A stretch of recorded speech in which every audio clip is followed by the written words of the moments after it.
Alright, so here, I'll just show you. I need to get a camera.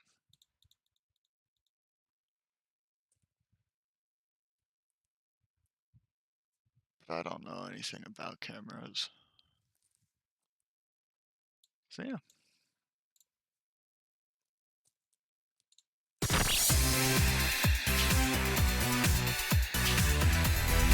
Hey everybody, Patrick Norton here for Signal by Sony, and today we're going to talk about DSLR and mirrorless cameras. Taking the next step in photography usually means getting a nicer camera than the one that's in your smartphone or a pocket-sized point and shoot. Now back in the day, if you were really serious, this meant getting a DSLR. The big fat camera that looks all professional, more features, larger image sensors, and the ability to change out lenses to best match what you're doing. Telephoto, wide angle, the ever awesome prime lenses for portraits or low light. Now in the past few years, mirrorless cameras have started to really rival DSLRs. So let's explain what the differences between the two really are and clear up some myths about mirrorless cameras and why one might be a better match for your needs.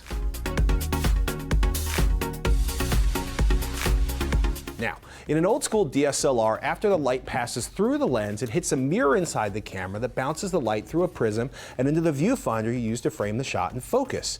Now, in many modern cameras, only part of that light goes through the OVF, or optical viewfinder, while part of it hits a separate autofocus sensor. Now, when you want to take a picture, things get really interesting. You hit the shutter button, and that whole mirror assembly flips up.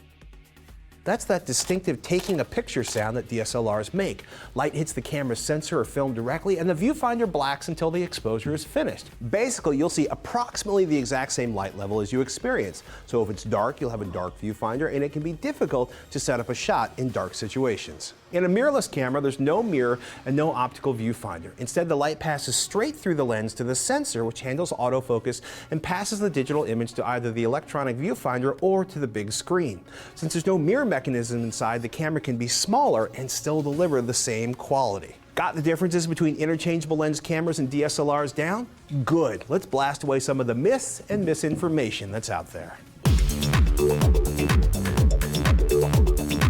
True or false? DSLRs have larger sensors than mirrorless cameras. False. Sure, when mirrorless cameras came out years ago, the best full-frame sensors could only be found in larger, heavier, old-school DSLR bodies. Not anymore. Sony's awesome Alpha A7 line packs one of the best full-frame sensors available into an interchangeable lens camera. True or false? Mirrorless cameras deliver less battery life. True. When you reduce size, you reduce the amount of space you have for batteries. In the case of a mirrorless, because the idea is to create a much smaller camera body with that beautiful full-frame sensor, you'll often find as much as 50% less battery time. Top-end mirrorless cameras come with 2 batteries. And look, it's pretty easy to change out a battery, but we wanted to give you the heads up so you'll know to keep it with you when you're on that once-in-a-lifetime nature adventure or just shooting the kids in the park. By the way, some mirrorless manufacturers, like Sony, actually let you use your smartphone charger to charge the batteries, which again provides benefits for portability. True or false? Mirrorless autofocus is inferior.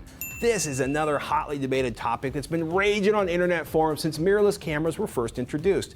The key difference is that DSLR autofocusing directs light using a mirror to a dedicated AF sensor or autofocus sensor for quick focus locks, where in mirrorless, the light passes directly to a sensor that processes both imaging and autofocus. Now, in the past 5 years, mirrorless cameras have caught up with technologies like Sony's fast hybrid autofocus system, which incorporates both contrast detection and phase detection autofocus on the same sensor, and in some cases have faster autofocus speeds and can focus in lower light than a DSLR. True or false? Mirrorless cameras don't have great lenses. I gotta say false for this one. First up, Sony's making some great lenses for their mirrorless cameras. Second, you can use non-Sony lenses with a third-party adapter. It's one of the advantages of the super short flange focal distance. That's the space between the mounting ring and the sensor plane. Now that difference varies between cameras and brand, but the adapters can be precisely calibrated so each lens can render an image clearly. That said, wide-angle lenses might have some color shift issues in the corners. You'll have to test your lenses and see how they look. True or false? A bigger camera is a better camera. False. If you got a great sensor and a camera that has lots of lens options for great glass, there's no benefit to having a larger camera. That flange back distance, or the distance from the lens mount to the sensor, is larger for DSLRs because they have to stuff the mechanical mirror assembly between the lens and the sensor.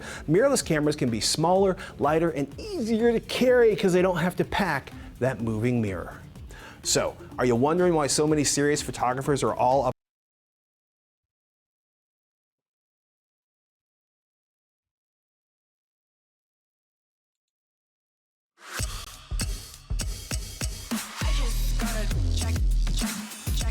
If you're a beginner looking to get your first camera or a new camera, it can be really overwhelming to find the right fit. And that's because a good beginner camera is very specialized for your shooting style. Which is why I made this video specifically to help out anyone looking to get their first camera or a new camera and show you what the best beginner cameras are and what specs and features you actually need as a beginner. Now, when people are usually looking for their first camera or a new camera as a beginner, they generally want to go as affordable as possible, but that usually means the quality of the camera isn't that great and it usually lacks a lot of the key features a beginner needs for a good camera. But it is possible to get a camera that's both affordable and legitimately a good beginner camera, both in terms of features and image quality. And the first one being the best-selling camera in the world right now, and that is the Canon T7. This camera retails for only $399. Brand new with a lens, and this is the lowest price camera you can get right now, and it has been for the last 5 years. There is literally nothing cheaper, and if you want to pick up this camera, I'll leave links down below with the best pricing. Now, what makes the Canon T7 so good isn't just the price, but it's also the quality of the sensor. It has a 24 megapixel APS-C size sensor, which is very similar in terms of sensor quality to the much more expensive Canon cameras like the Canon 80D and the Canon M50. So the image quality when shooting at the base ISO of 800 should be very, very close. And on top of that, the Canon T7 also has the same warm and rich Canon colors, which is what Canon cameras are known for. The colors straight out of the camera look amazing and you almost don't need to edit these photos. But chances are, as a beginner, you're trying to learn photography, and editing is something you probably want to focus on.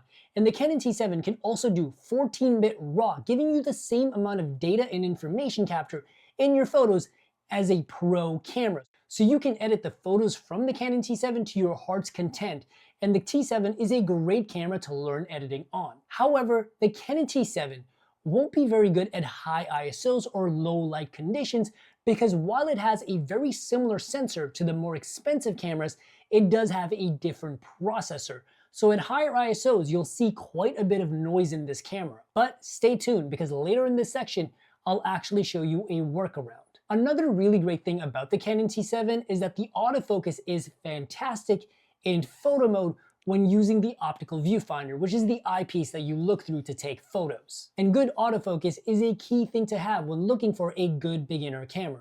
And the body of the Canon T7 is very beginner friendly. It is a DSLR style body, but it's smaller than most DSLRs, and it's still very travel friendly. The battery life should last you for a few hundred photos before needing a recharge, so as a beginner, you could shoot on this camera for several days. And one thing about the T7 that beginners will love is that it actually has a mode dial with different scenes. This way, you can simply pick your shooting scenario on the mode dial and shoot away without having to think about the technicals of the camera. And the camera also has a built-in flash because I know some of you guys like that flash look. Sadly, this camera does have some downsides. One of them being that it does not have a touchscreen and the screen is also fixed, meaning you cannot tilt it up or down for high angle and low angle shots. This is a camera where you're really going to be using the optical viewfinder, meaning it's going to be stuck to your face most of the time, and this might not be how most of you guys like to shoot, especially if you come from cell phones. But other than that, the camera is really easy to just pick up and start using even without a manual. It's very beginner friendly. Another issue that some of you guys might run into is that the lens on the Canon T7 that it comes with isn't the greatest. It's totally fine for beginner photographers if this is maybe your first year of shooting. But I actually recommend buying another lens that's also very affordable that will massively improve your images. And the first one is the Canon EF 50mm f1.8. This lens is only about $100, but it will make your images so much better. And because it has a faster aperture, it will solve that low light issue that we talked about earlier. Second is the Canon EF 24mm, again, a very sharp lens with an f2.8, and this will also help improve your image quality, but also help you solve that low light issue. Now, so far, the Canon T7 seems pretty amazing, and that's because it is. But when it comes to actually taking photos, it only shoots at 3 frames per second. That might seem a bit slow compared to most modern cameras, but it's perfectly fine for beginner photographers that aren't shooting a ton of action, because chances are you guys are just shooting city landscapes, maybe a pretty car, or a couple of portraits. And 3 frames per second is actually not bad when you consider the fact that the T7 can shoot 115 JPEGs in a row or 11 raw photos. So you can shoot for a pretty long time before this camera needs a break. But if you want something that shoots a little bit faster, the other cameras on this list are probably a better fit for you. The Canon T7 is perfect for someone that's just starting photography and only cares about photography. This camera has all the baseline features you need to create incredible images. The sensor is great, the colors are fantastic, you get 14-bit RAW, and this is probably the best camera you can get if you're just learning photography and you just want to start creating beautiful images as easily as possible. But there's another camera that's almost as affordable as the Canon T7, produces phenomenal images, and also shoots faster, and that is the Sony a6000. The sensor in the a6000 is also a 24 megapixel APS-C size.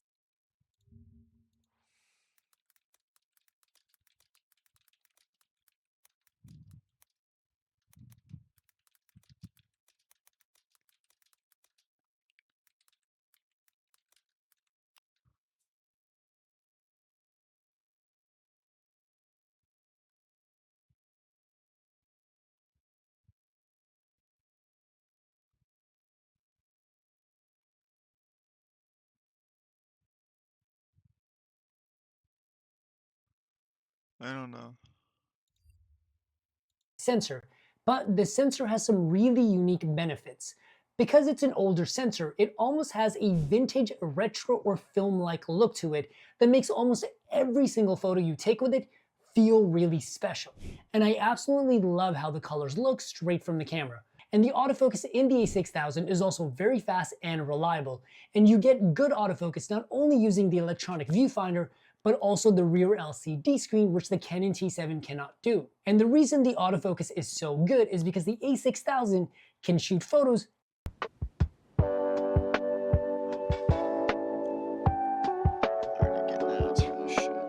very, very fast. It can shoot up to 10 frames per second, which is basically triple the speed of the Canon T7, and you can also shoot for quite a long time with 47 JPEGs in a row, or 22 raw photos, which is basically double what the Canon T7 can do. However, there's a big hairy but.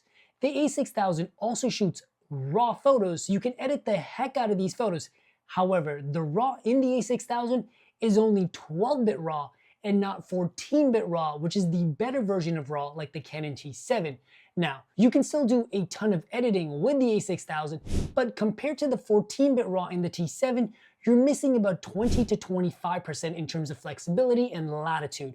And if you don't need the super fast speed of the a6000 or the better autofocus, the T7 might be better for someone that's serious about their editing. But as a beginner, you might not even notice the difference. And the a6000 sensor also isn't very good at high ISOs or low light like most beginner cameras. However, if you want 14-bit RAW and better low light performance in the style and body of the a6000, you can actually upgrade to the a6400 for only about an extra $150 to $200 more. And the a6400 is way better than the a6000, not only in terms of photos, but also video, but it is more expensive, so I'm not really putting it on this list. And if you really want to get the best from your a6000, I also recommend picking up the Sony FE 50mm 1.8 lens for about $200, or a third-party lens from a company called Viltrox, the 20mm f2.8 lens for about $300 brand new. And these lenses will massively improve your image quality. The a6000 does have a pretty decent battery life with a few hundred photos on a single charge, but you might find that the battery drains a lot faster compared to other beginner cameras, so it's always good to have a few spares when it comes to the a6000. The a6000 is perfect for a beginner that wants to shoot fast for action shots, and maybe they want something even smaller than the Canon T7, The only downside of the a6000 is the 12-bit RAW. Now, if you want the best possible camera for a beginner photographer that literally has everything inside of it without any drawbacks, there's only one camera that fits that bill, and that is the Canon M50. And the Canon M50 is now more affordable than ever before. The Canon M50 has a 24 megapixel APS-C size sensor, which is very similar to the Canon T7. So you get the same great resolution, same fantastic Canon color science, and the overall look is pretty much identical with very small differences. But one of those differences is that the Canon M50 is much better in low light, and you can easily shoot this camera as high as 2000 or 3200 ISO with very little issues, and even 6400 ISO if you're okay with a little bit of grain. And on top of that, you also get 14-bit RAW, so you can really edit the heck out of your photos. And the Canon M50 has without a doubt the best autofocus on any beginner camera. It's fast, it's reliable, and you can both use it in electronic viewfinder and using the LCD touchscreen on the back. But on top of that, it also has face tracking and eye tracking with touch.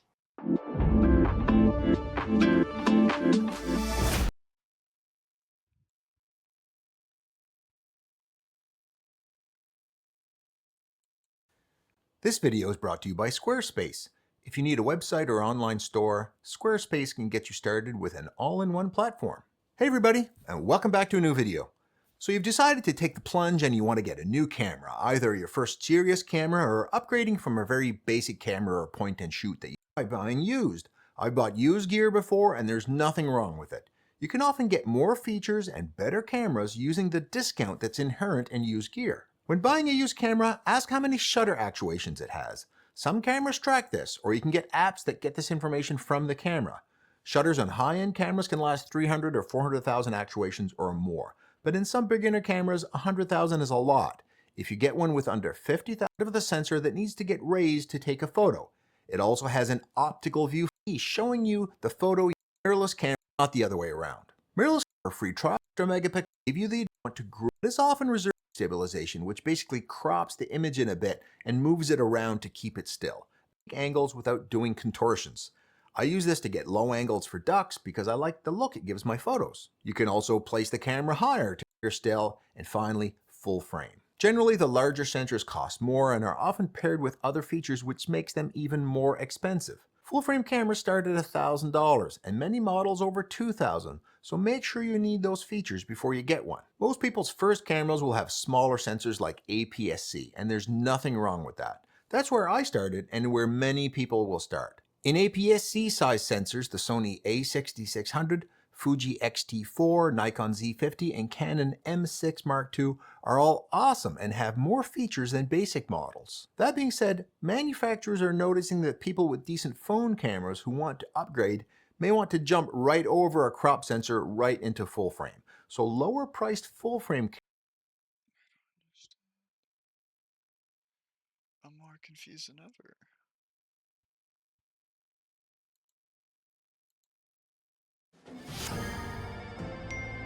And we're back. The team is looking down the barrel of a 455 meeting. Which of these two images is correctly exposed? Okay, this one's kind of a gimme. It's obviously this one on the right here. But what if I add in this image? These all have the same composition, but one of them stands out. This third one has greater sharpness throughout the frame and has a more pleasing blur to the movement of the vehicles. These three images demonstrate the difference between an incorrect, a correct, and a creatively correct exposure. And in this video, I'm going to be diving into everything you need to know about exposure as simply as I possibly can so that you can gain mastery over your camera. But to do that, we're going to need to get out of the studio and go find some dynamic scenes.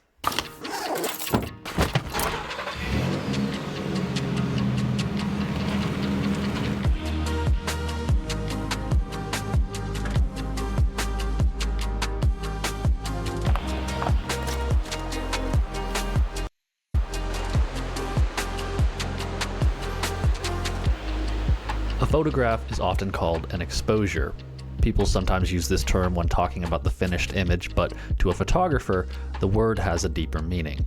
Within the photographic context, the term exposure refers to the amount of light that passes through your lens and your camera shutter, ultimately registering on a photosensitive medium. There are three mechanisms at play when exposing an image: aperture, shutter speed, and ISO. Aperture is most simply defined as the size of your lens's entrance pupil. The more dilated the pupil, the more light enters. After passing through your lens, the light then meets the shutter of your camera.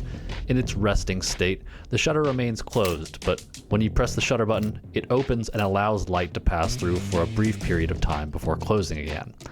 The duration of time the shutter remains open is called shutter speed. After passing through the aperture and the shutter, the light reaches the last factor, ISO. ISO refers to the photosensitivity of medium to a light. When talking about film, the ISO rating or box speed is included in the name: Color Plus 200, Portrait 800, Velvia 50, etc. The higher the number, the more sensitive a film is to light. The same principle applies to digital cameras, but they have the advantage of being able to change their ISO at any time. We'll explore the nuances of these three mechanisms in a moment, but for now, all you need to know is that these three factors are at play in every single image you take, whether you are aware of it or not. So for demonstration's sake, I'm going to be shooting on digital today, and I have a frame composed here that I think is going to demonstrate how each of these mechanisms function. So let's pretend for a moment that I know nothing about photography, and I just put my camera in auto and captured this image. At first glance, it looks pretty decent. The highlights and the shadows seem to be sitting in the appropriate places, but let's look at the settings here. So here we can see that the aperture for this image was f4. The shutter speed was 1/250th of a second, and the ISO was 125. That's okay, but we could do a lot better here. Remember, aperture is the size of your lens's entrance pupil. The larger the pupil, the more light gets in. But there's more to it than that. Depending on your camera, you control your aperture in different ways. On modern digital cameras, it's typically a dial on the camera, but on older film camera lenses, there's usually a physical ring you turn. Under the right conditions, when you adjust the aperture, you can actually see the blades of the pupil diaphragm opening and closing. The aperture can seem intimidating at first, with values like f1.4 or f22. What does that actually mean? Now, this is not necessary information by any means, but if we want to get technical for a minute, an aperture value, commonly referred to as f-stop, is an equation. F refers to the focal length of your lens, like 50 millimeters, 35 millimeters. The slash means divided by, and then the number indicates the stop in use. Basically what this means is that an f-stop is a ratio that refers to the size of the entrance pupil. For example, if we have a 50 millimeter lens and we're shooting at f2.8, then the size of the pupil is 17.85 millimeters. Now, if we had that same 50 millimeter lens, but we were shooting at f22, then the size of the pupil is 2.27 millimeters. Significantly smaller, right? So which of these is going to let in more light? f2.8 or f22? Obviously, f2.8, because the size of the entrance pupil is larger. So the smaller the f number, the more light passes through the lens. The larger the f number, the less light passes through the lens. The smaller the f number actually means the larger the entrance pupil, more light gets through. The larger the f number means the smaller the entrance pupil, the less light gets in. So just remember that it's reversed. But the aperture actually has another effect as well. It determines the range of things that will be in focus in your image. Have you ever wondered how a portrait photographer seems to get razor thin focus on their subject and milky out of focus backgrounds? Or how a landscape photographer seems to get everything in focus? This is how. They bend aperture to their will. In short, the larger the aperture, which we know means the smaller the f number, the more shallow the depth of field. The smaller the aperture, which we know means the larger f number, the greater things will be in focus. So think of it like this: smaller number, shallow depth of field. Bigger number, greater depth of field.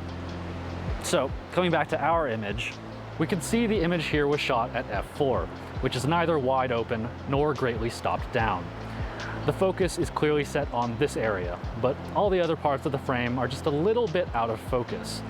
Since this is a landscape, I want to make sure there's clarity and sharpness throughout the scene. So to introduce that extra sharpness, all we need to do is close down our aperture. f8 to f11 are typically good f-stops for shooting landscape imagery. They close the aperture down just enough to sharpen the foreground and the background without stopping down so far that the depth of field starts to encompass the front of the lens, bringing all the dust on your lens into focus as well. All right, so now I'm gonna change the camera over to manual, but I'm gonna put the same settings in that we had before, which is 1/250th of a second at f4, ISO 125. But now, I'm going to increase our aperture to f11. And if we go ahead and take that photo now, well, we can see that there's something terribly wrong here. We've successfully increased our depth of field, but now the image is dark. So when we first shot this image in auto, the camera just chose some settings that would indicate a correct exposure. It wasn't concerned with depth of field or anything like that, and it did fine. But when we changed the aperture from f4 to f11, we took away a bunch of light, but we didn't add any back with the other two mechanisms at play here. And so now we can begin to see the interconnected nature of all of these things. These three factors together, their interconnected nature is often referred to as the exposure triangle, because when changing one of them, if you want to maintain that exposure, you have to make up for it with one or both of the other two factors at play here.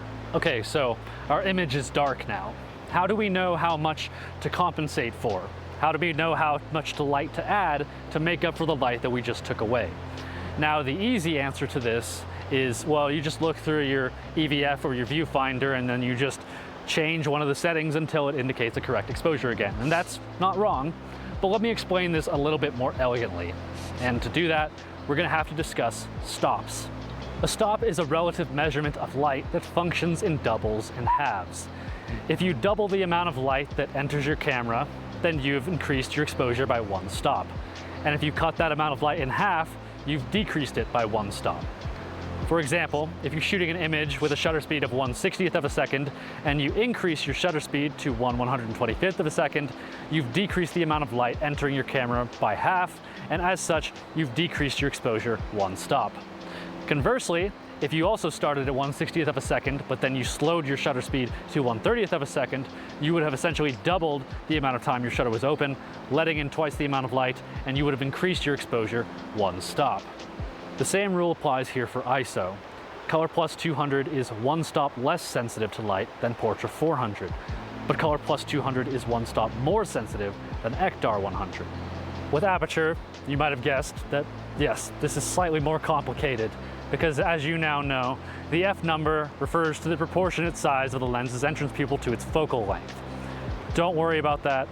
Just know that on film camera lenses, your f-stops are already laid out in full stops, and on digital cameras, one tick of the aperture dial is typically a third of a stop.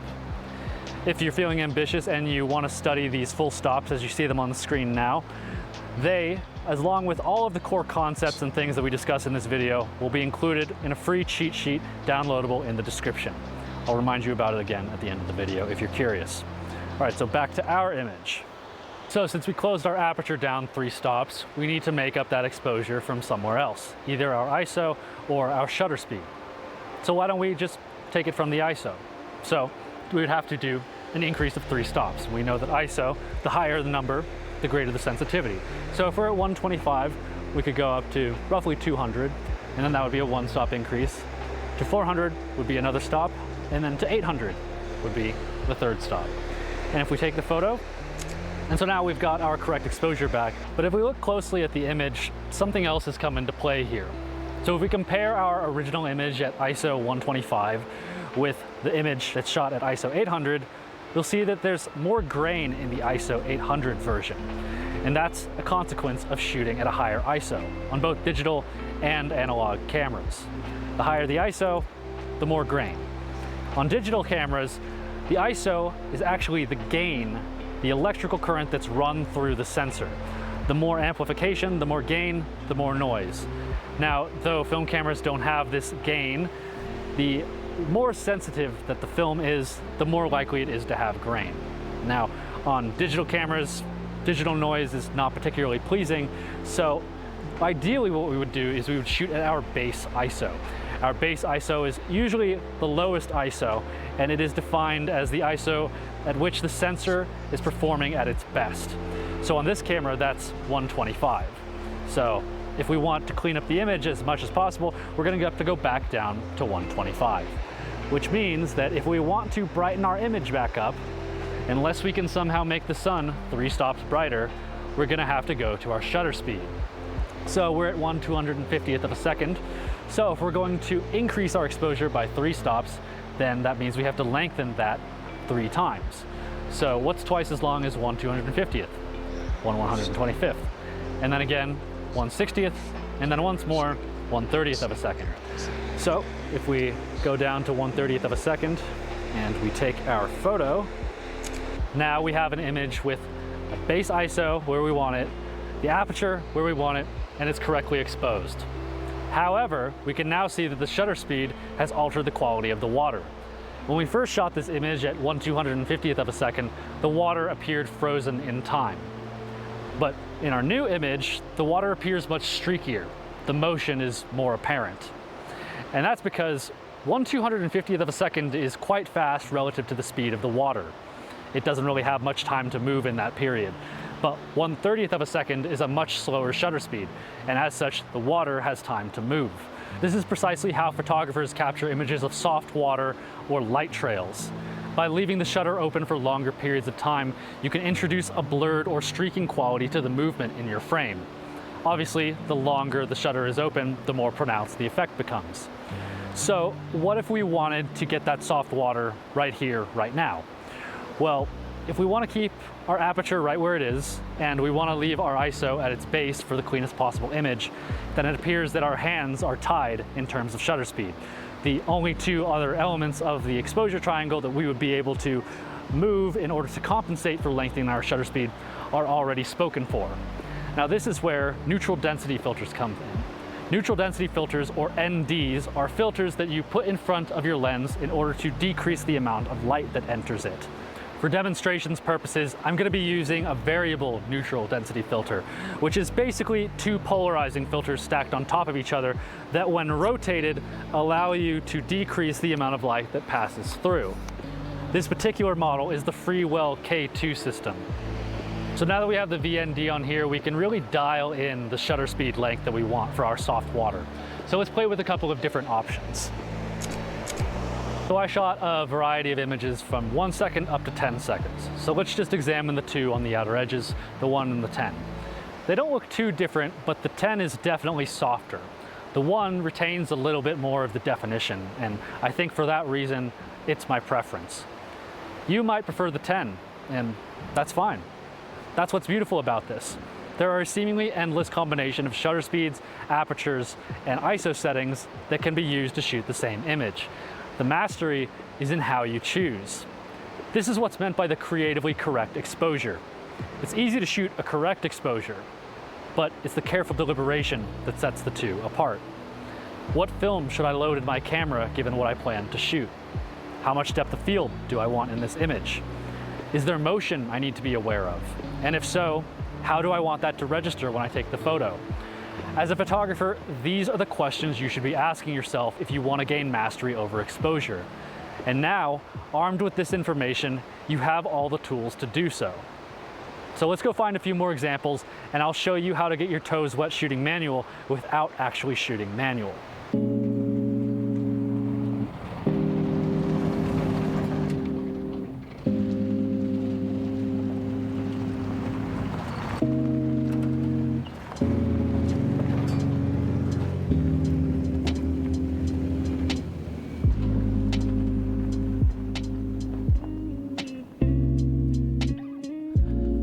So this is some different scenery.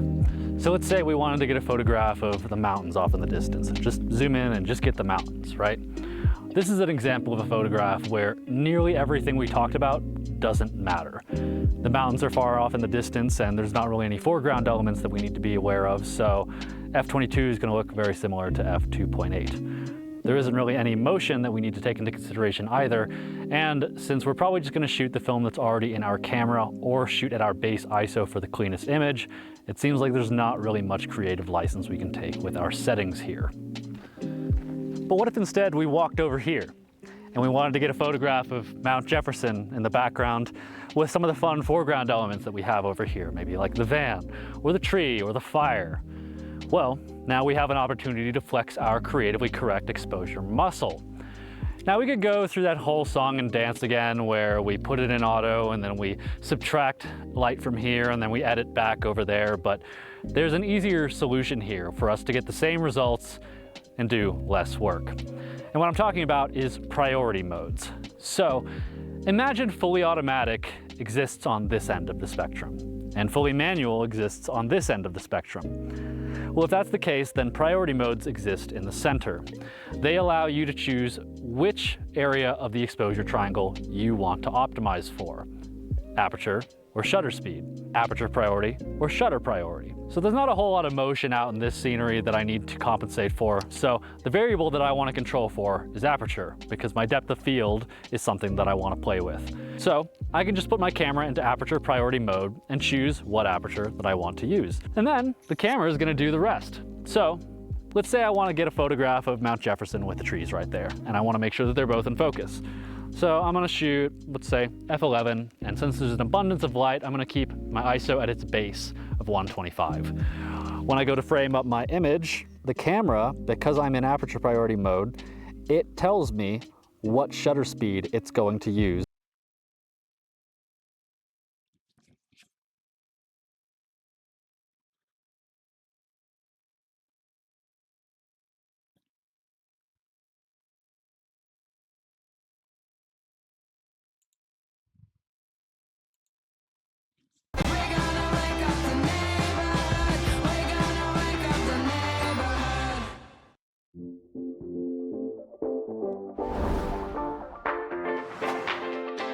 Today we're going to be talking about the Canon Rebel T7 DSLR camera. This camera was released by Canon in 2018 and to this day in 2023 remains one of the best-selling used DSLR cameras on the market. It can be had online anywhere from $200 to $325 with the kit lens depending on condition. It's got a 24 megapixel sensor, a fixed LCD screen just to stick in auto for a little bit while you shoot.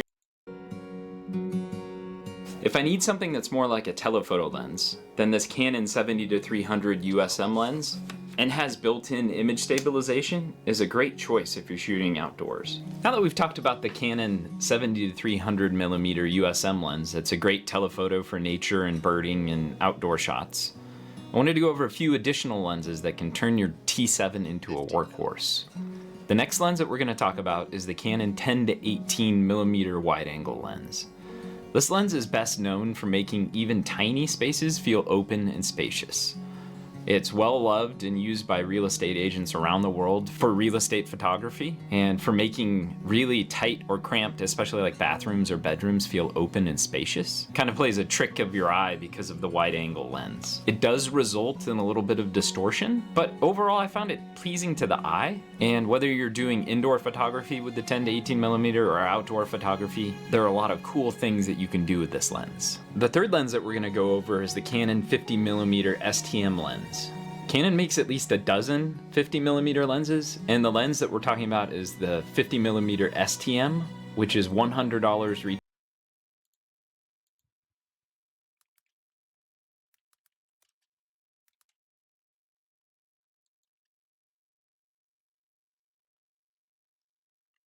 What the hell?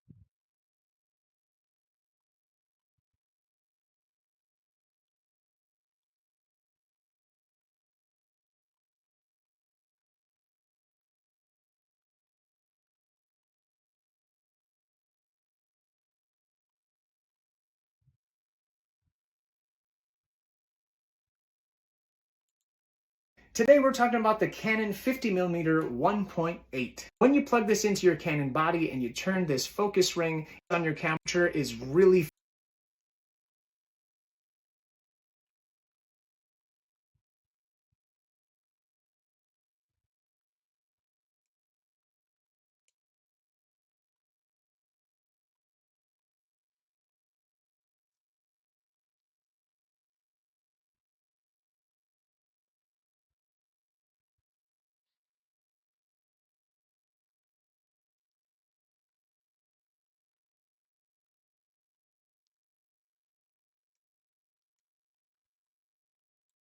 retail. It's a pretty lightweight and inexpensive lens that I found over the years really performs well. STM stands for stepper motor, and Canon made this lens specifically to deal with lens noise during video shooting. It's super sharp. I've seen it used a lot for fashion, portraits, weddings, and product photography. In fact, I've used it quite a bit to take eBay photos. It handles low light really well, and because of its super wide aperture, it creates a very pleasing background blur. The way that I think about it is if you're buying any of these EF or EFS compatible lenses, if you decide to upgrade to a different Canon EOS body in the future, you can take these lenses along with you. The fourth lens that we're going to talk about is the Canon 85mm f1.8 portrait lens.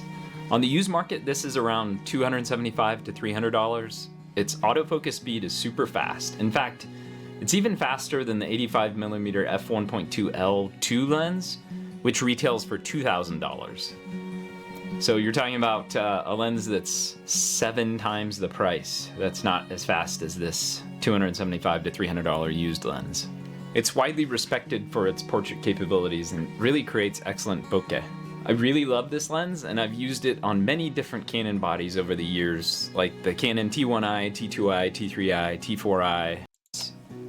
The vessel and the lenses as the stewards of the vessel. They're the ones that will really make a camera body shine. Really no matter what, because, you know, Canon's been making really good DSLRs for a long time now. It's crazy.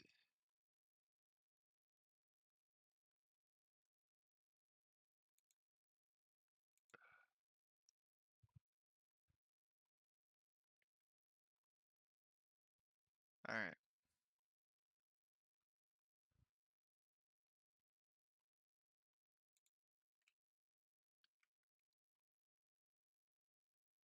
Why is this?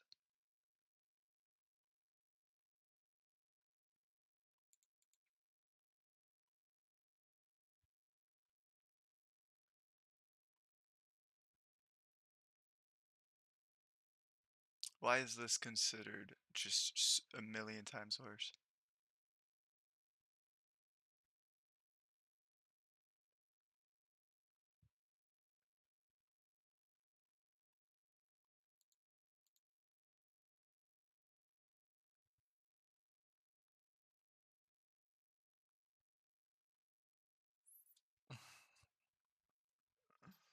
I don't understand.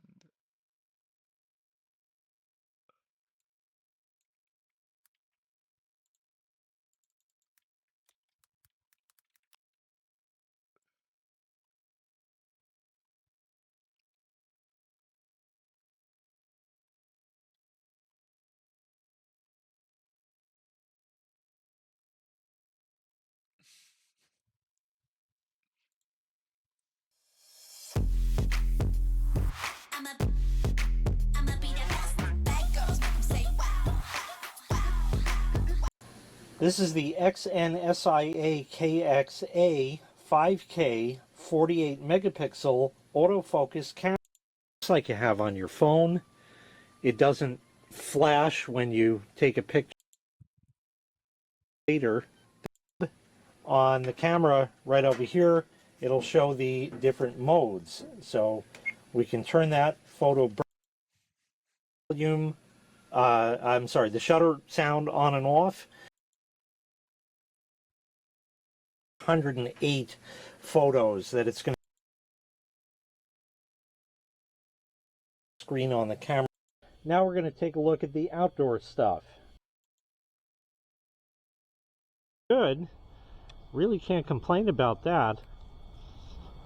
Much better than I've seen. I'm taking a walk with it now. And we'll come over here. We have some flowers.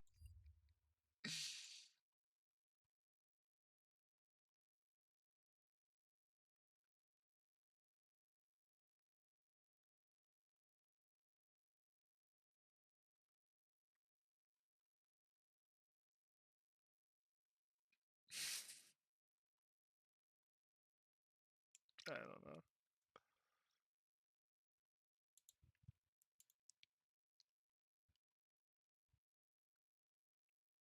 Okay.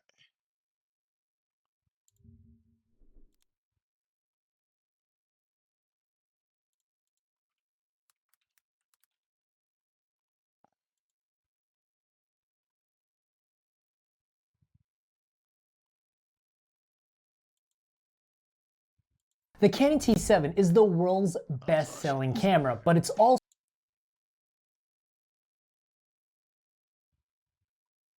Yeah, how does... After I got my first plant, I was hooked. There's just something so peaceful about watering them. What's up guys, it's River and today we're doing a tutorial on garbage.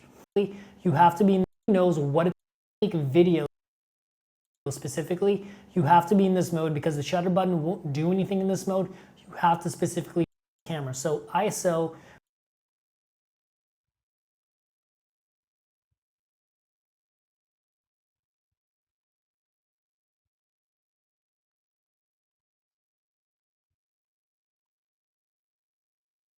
want to know any of the...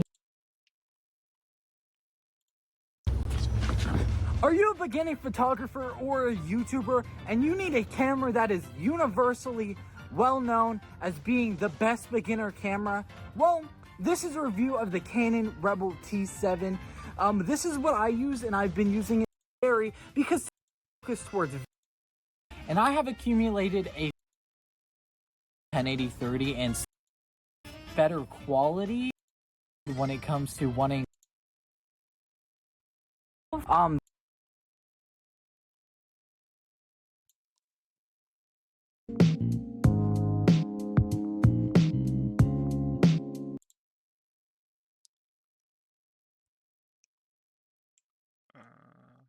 T7. Transfer photos to computer. How is it done?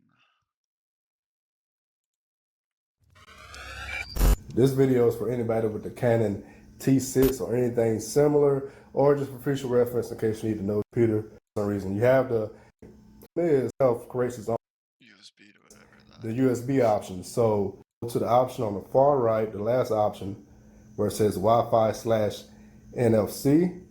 Over, you have to reach. So that's all I have for you guys. Just wanted to show myself. But if you have any questions about the Where's that cord? Does that cord come with it?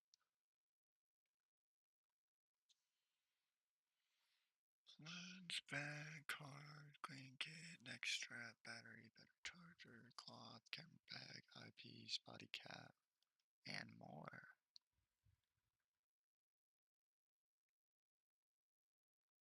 Yeah, am I gonna need to get this? That's my question.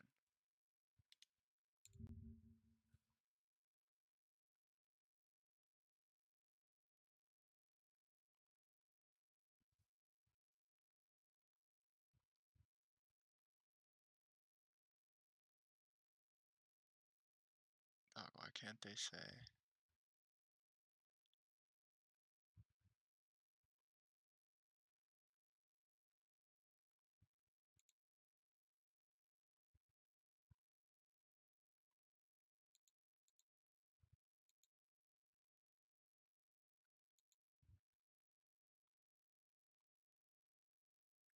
Does it not come with a cord?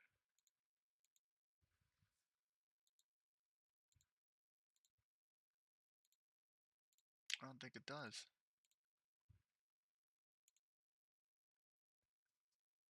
Call me crazy.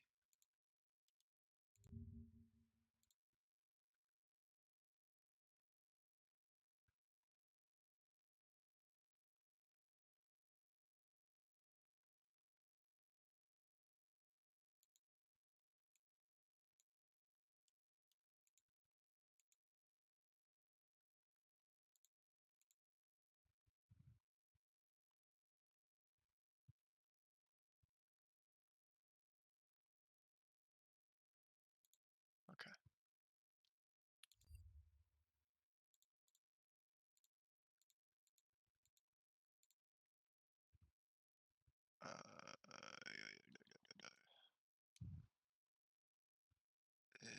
Little T7 cord.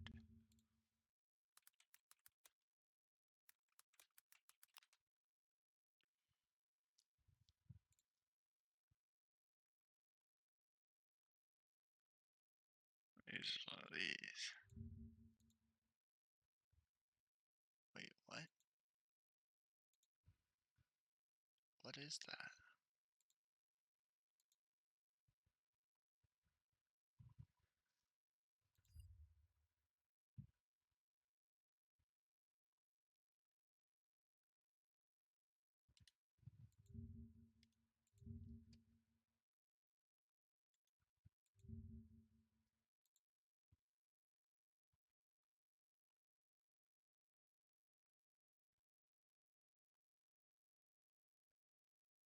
You need that. USB-C, mini USB. So it's a mini USB. I'm assuming.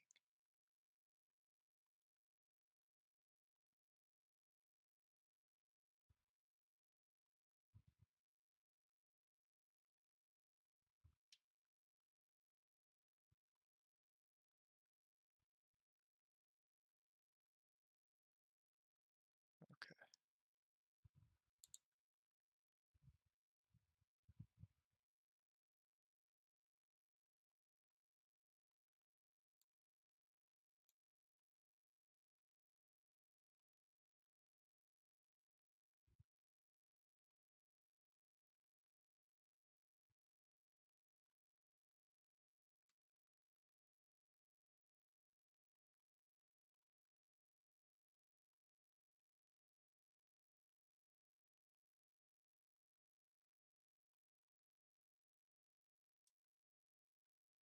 T7 Rebel is compatible. Add to cart. And because it's not getting cheaper.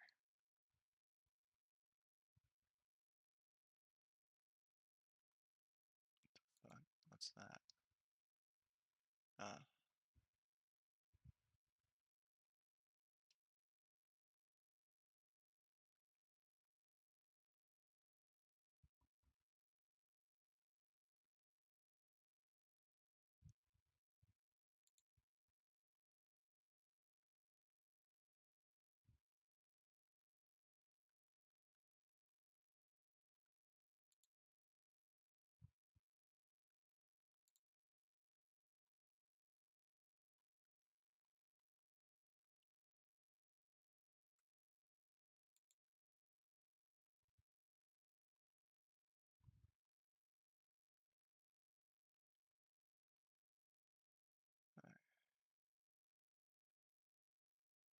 Should be everything I need.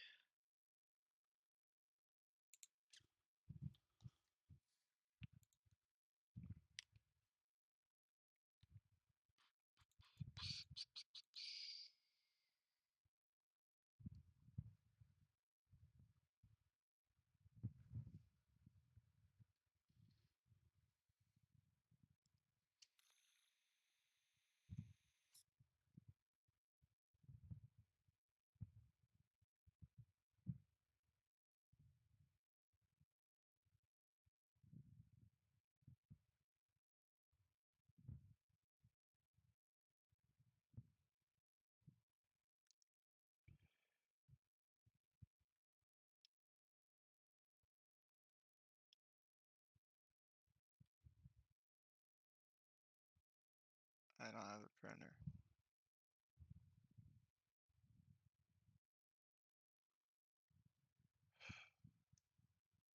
Well, I technically do.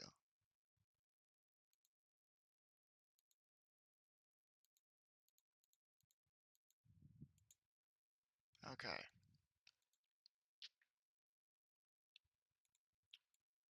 Just put that here.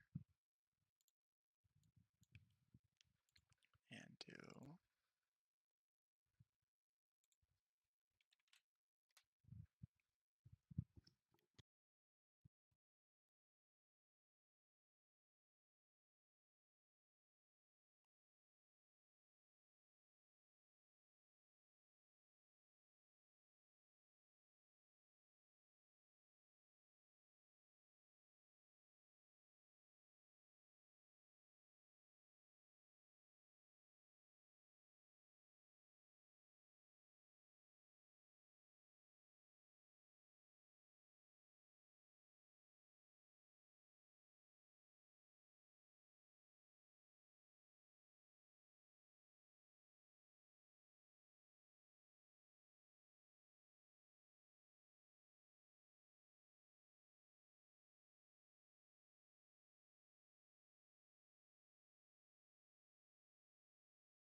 All right.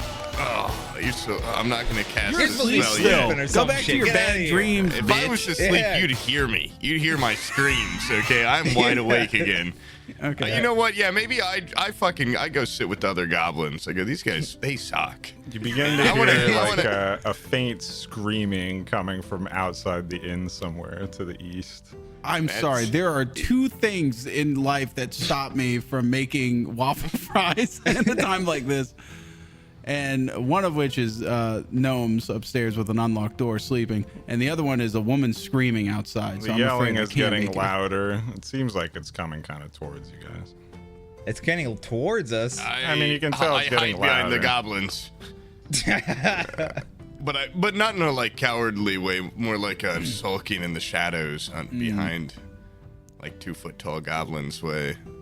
I go upstairs.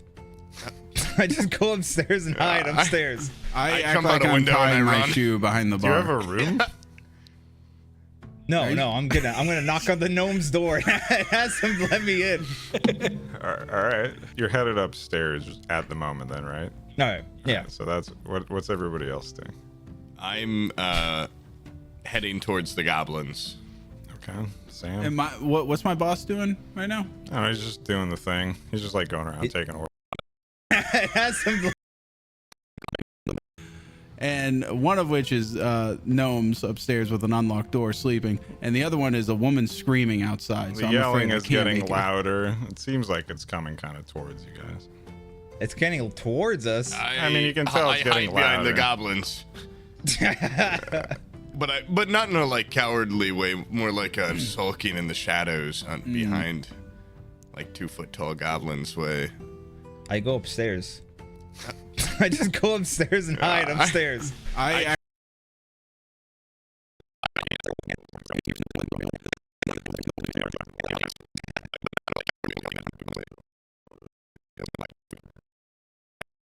Sulking in the shadows behind like 2 foot tall goblins way. I go upstairs. I just go upstairs and hide upstairs. I act come like out a I'm window tying and my shoe behind the Do you bar. have a room? No, I'm gonna knock on the gnome's door and ask him to let me in.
Why can't you stay organized? I've experienced this myself, and it's called chronic impulse control, where you prioritize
right. Yeah. So that's what's everybody else doing?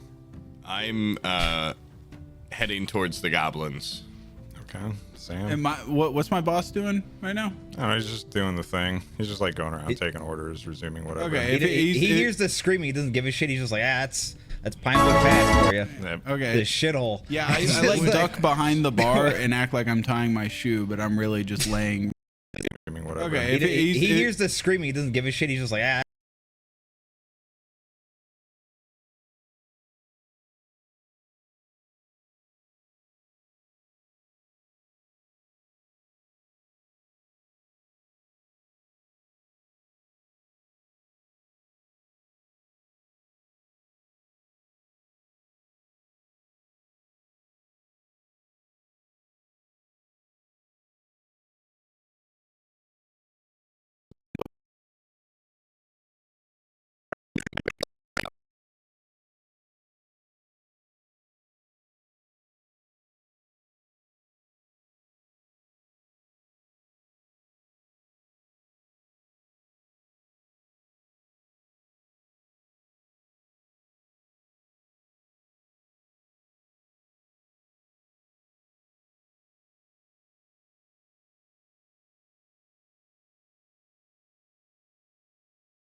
I am struggling right now. I am struggling. So I fucked up a couple of things. I think I fucked up the timing on animation. I don't know where though.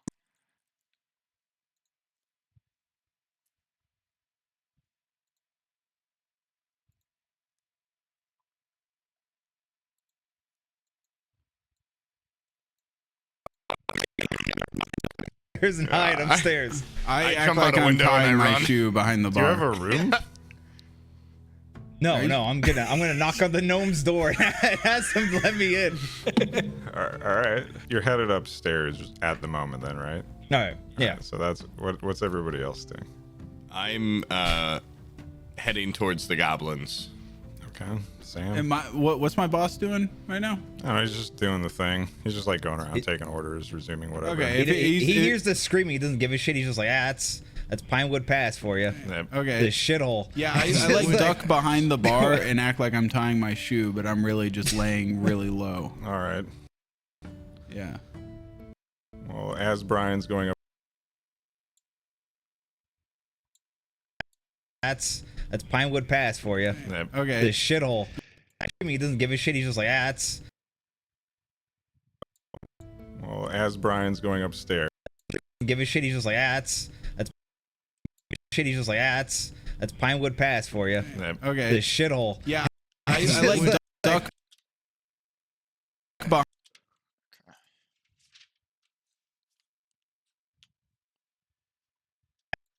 That's. He's just like, that's.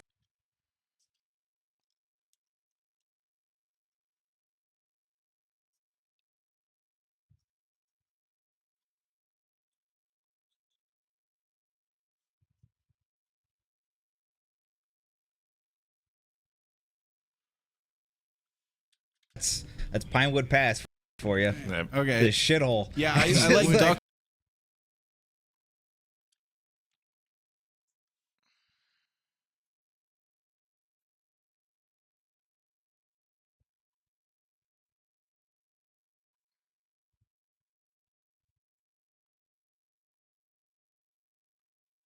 Behind the bar and act like I'm tying my shoe, but I'm really just laying really low. All right.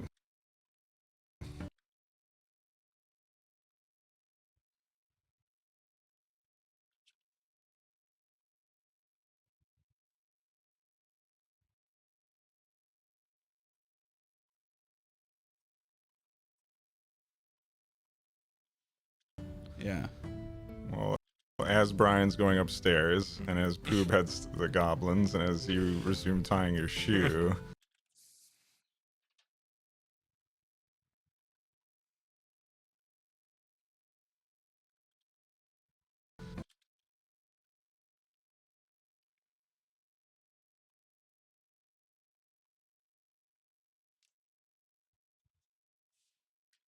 Well, as Brian's going upstairs.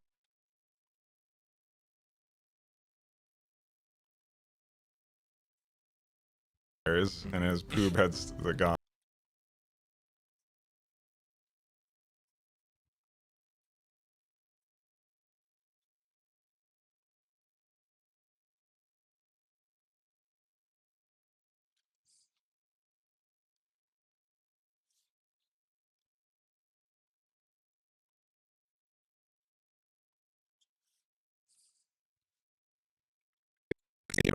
Shit, he's just like.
phone won't delete.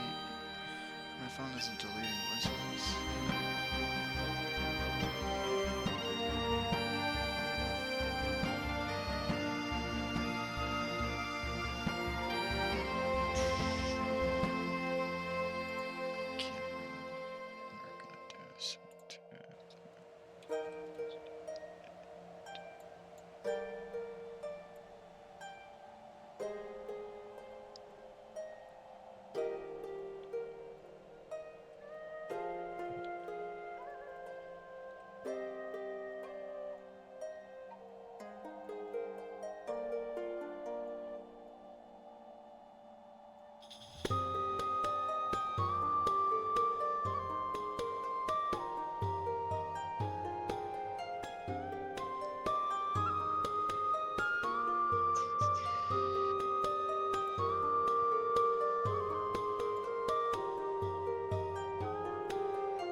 So I'm gonna do this. I'm gonna go eat and take a shower while this does a quick render of 10 seconds ish. It's a lot less. Coordinate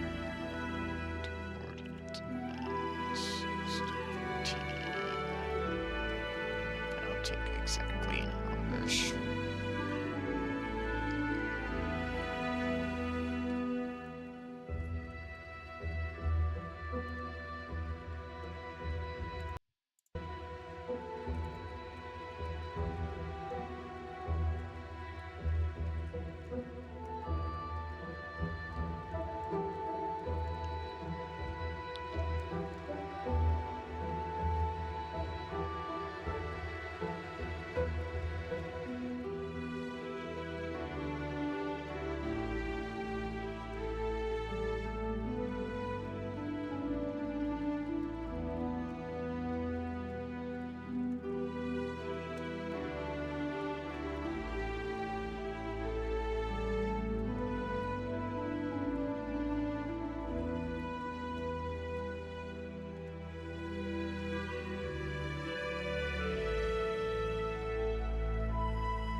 Here's how the average man's life would change if he never saw an ad again. Day 1, he would install Pi on his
I'm Philomena, founder of Kin Apparel. I love my natural hair, but not what hoodies and hats were doing to it. So I made my own satin-lined hoodies and created a business in the process. I've got big dreams, and Chase for Business in Philly was like, all right, how do we get you there? Get financial guidance from bankers in your community and convenient digital tools all in one place. Learn more at chaseforbusiness.com. Make more of what's yours. Real customers compensated. JP Morgan Chase Bank, and a member FDIC.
He hears the screaming. He doesn't give a shit. He's just like, that's Pinewood Pass for you. Okay.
yourselves. I wouldn't stop you. But who even asked you? Who even asked the goblin? All right. Oh, you're so. I'm not gonna cast You're this asleep spell still. yet. Or some Go back shit. to your Get outta bad here. dreams, If bitch. I was asleep, Yeah. you'd hear me. You'd hear my screams. Okay, I'm wide awake again. Okay. You know what? Yeah, maybe I go sit with the other goblins. I go, these guys, they suck. You begin to hear a faint screaming coming from outside the inn somewhere to the east. I'm sorry. There are two things in life that stop me from making waffle fries at a time like this. And one of which is gnomes upstairs with an unlocked door sleeping. And the other one is a woman screaming outside. So The I'm yelling afraid I is can't getting make it. louder. It seems like it's coming kind of towards you guys. It's getting towards us. I mean, you can tell it's getting hide behind the louder. goblins. But not in a like cowardly way, more like a sulking in the shadows behind like 2 foot tall goblins way. I go upstairs. I just go upstairs and hide upstairs. I act come like out a I'm window and tying I my run. shoe behind the Do you bar. have a room? No, I'm gonna knock on the gnome's door and ask him to let me in. All right. You're headed upstairs at the moment, then, right? No. Yeah. So that's what's everybody else doing? I'm heading towards the goblins. Okay, Sam. And what's my boss doing right now? Oh, he's just doing the thing. He's just like going around taking orders, resuming whatever. Okay, He hears the screaming. He doesn't give a shit. He's just like, that's Pinewood Pass for you. Okay. This shithole. Yeah, I like duck behind the bar and act like I'm tying my shoe, but I'm really just laying really low. All right. Yeah.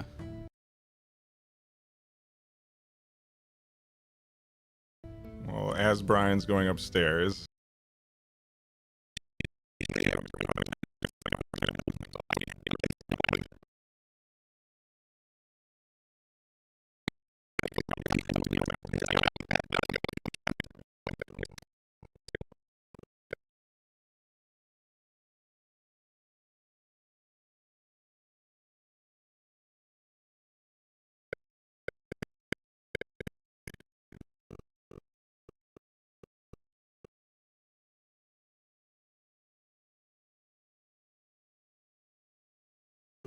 I go upstairs.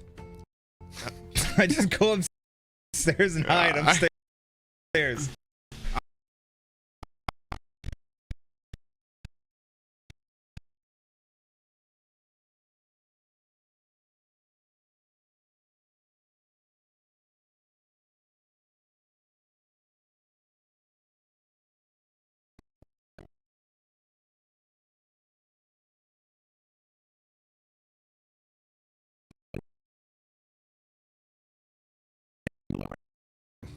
Yeah.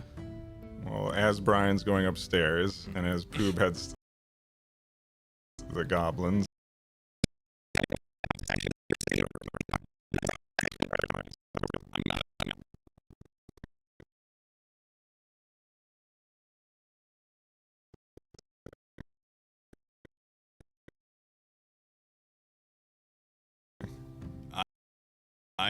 I'm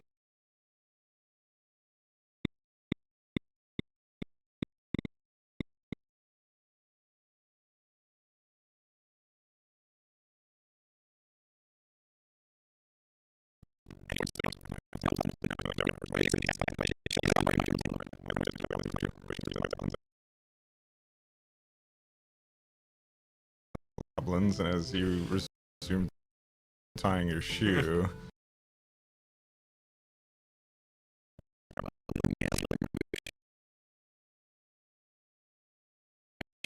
Laying really low.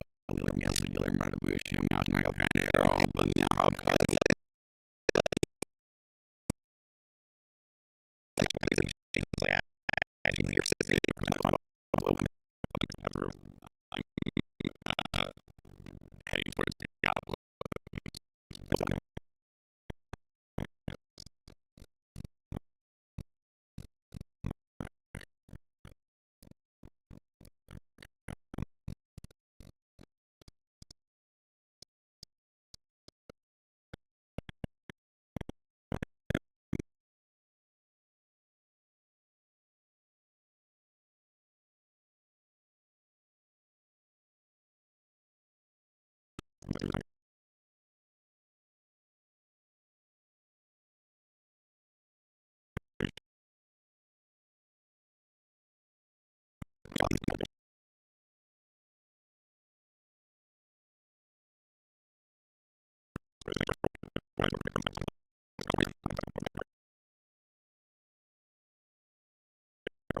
All right.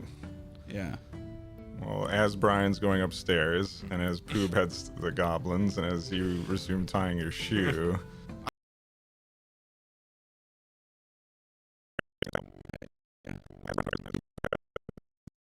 as Poob heads upstairs,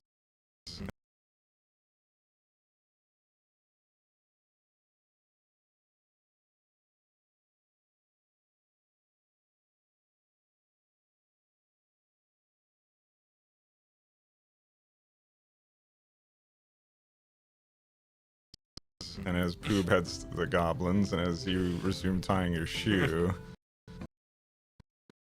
I do actually, hold on. Every once in a while, I like pop up like over the edge of the bar like this and just have just my eyes.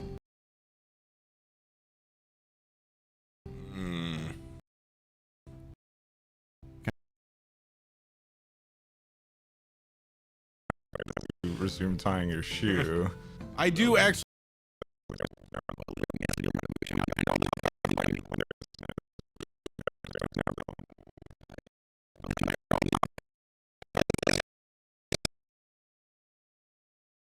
I like duck.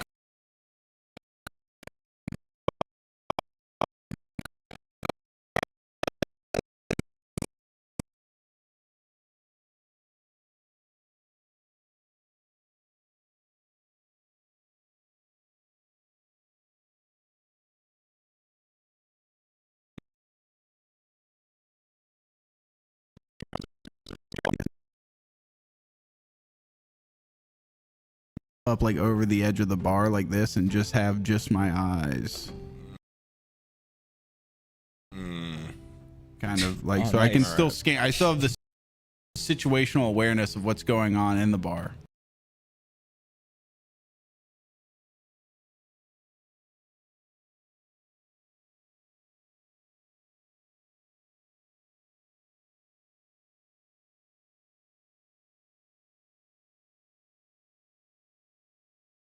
Situational awareness of what's going on in the bar. Well, exasperated, a dwarf comes rushing.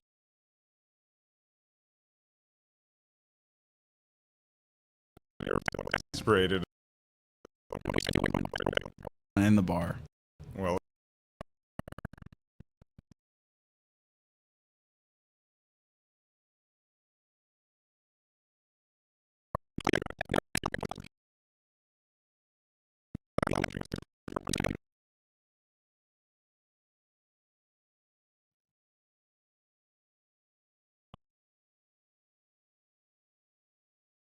Die of laughter.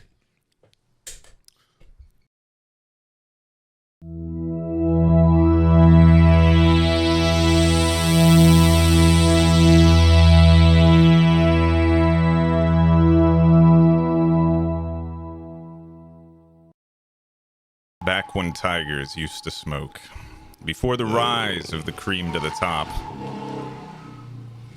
there was an age. Dude, we'll retake. Motorcycles in this world too, and smoking tigers. Yes. Holy Back when tigers used to smoke. Just got interesting. Okay. Before the rise of the cream to the top, there was an age undreamed of. It is here our story begins, in the humble village of Pinewood Pass, a forest thruway that primarily serves as a resting point for those off to bigger and better things. Tucked away in a pocket of relative peace, made possible by the natural borders that serve to protect it from invading bodies, Pinewood Pass and its surrounding area are popular amongst travelers due to its central location between major cities and relative safety compared to most everywhere else around it. Merchants, traders, drifters, and grifters circulate through the wooden halls of Pinewood Pass with the regularity of a steady pulse. And although few choose to make it their permanent home, those that do live well by tending to their travelers, when they aren't busy losing it back on bets.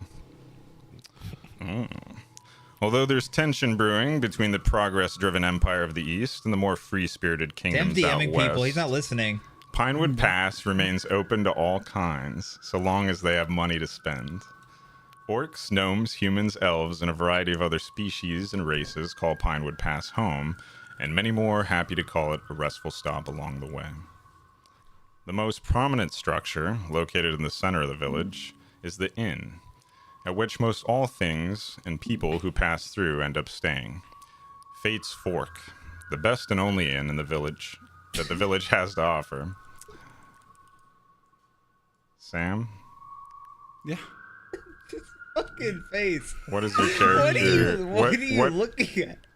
What can I call your character? It doesn't have to be exactly your name or whatever, but like, what do you want to be?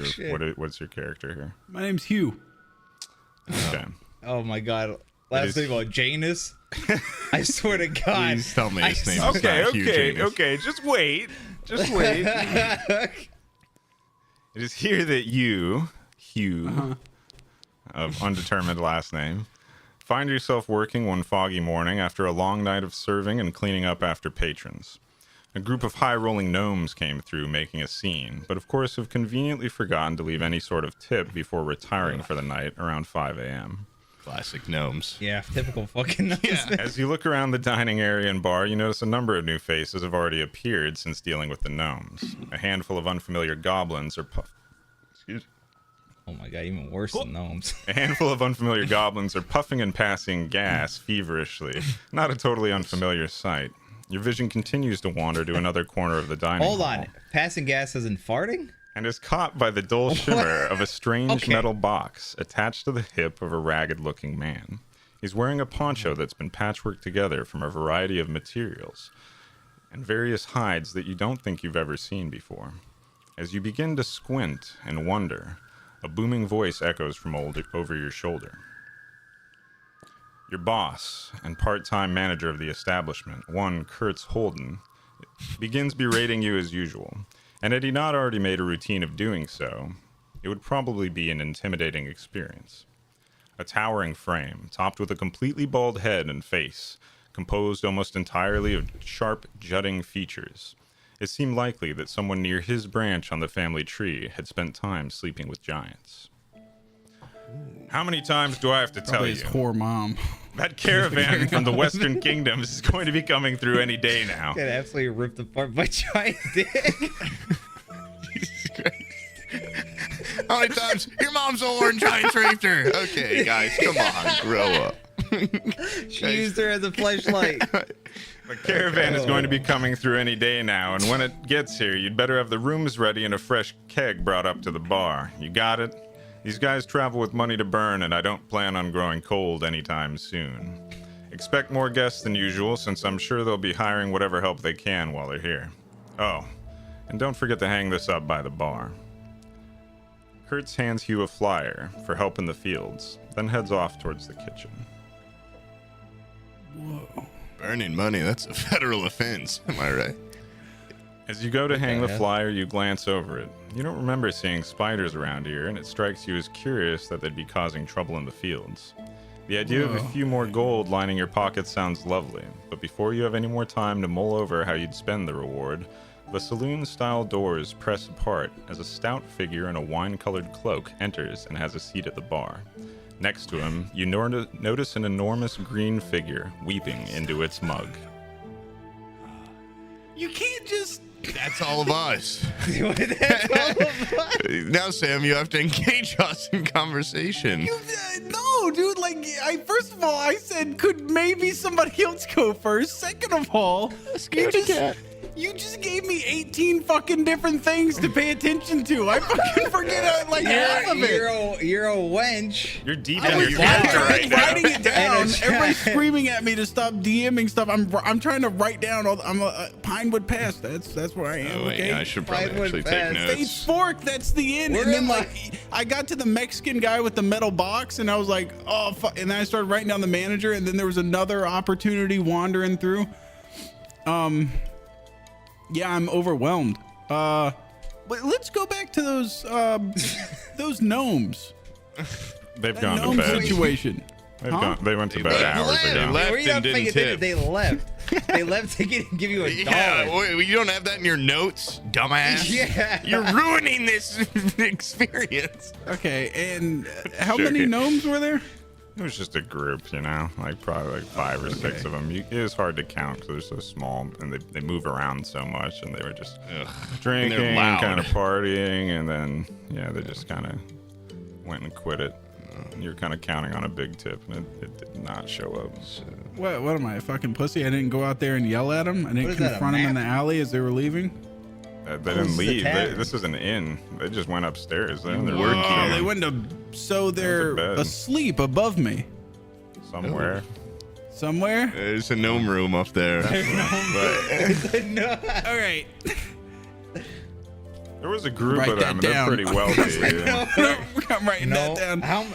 If I happen to maybe find some, some accomplices tonight in this bar, I might go fucking pay a visit to that gnome room up there. I mean, it's already morning time, so they'll probably be up before too long. Oh, okay. All right. Wait in the stairwell. Okay. What were these gnomes wearing? Gnome clothes or regular non-gnomish? It's like really vibrant kind of stuff. They're just kind of like they're probably rich gnomes, like sons. Oh, you know? rich. They're just going around, fucking hitting Pinewood Not Pass tipping. before Are they these go like to the big self-made city. gnomes, or is this like generational wealth we're talking about? This is probably Probably have to generational talk wealth. to them. The way they were acting is most likely generational wealth. Generational gnome wealth. Old gnomey. Bunch of fucking trust fund gnomes, man. Nothing worse than a group of trust fund gnomes in a tavern. Now that's trouble. That's trouble classic. brewing. I mean, That's It a is. classic. You see those guys, they walk Your boss under the likes them. saloon doors and they don't even, the doors don't even move because they go right under them. And you know that's trouble walking in. Yeah. Yeah, they're disgusting. Okay. Anyway. So, you know what I'm going to do? Leave. I quit. This is my last day. I'm moving to the city. Oh, I've had enough. These gnomes are the last straw. The gnomes, the poncho guy with the metal box, the flyer. All because they These didn't. two All because they other main didn't tip. characters.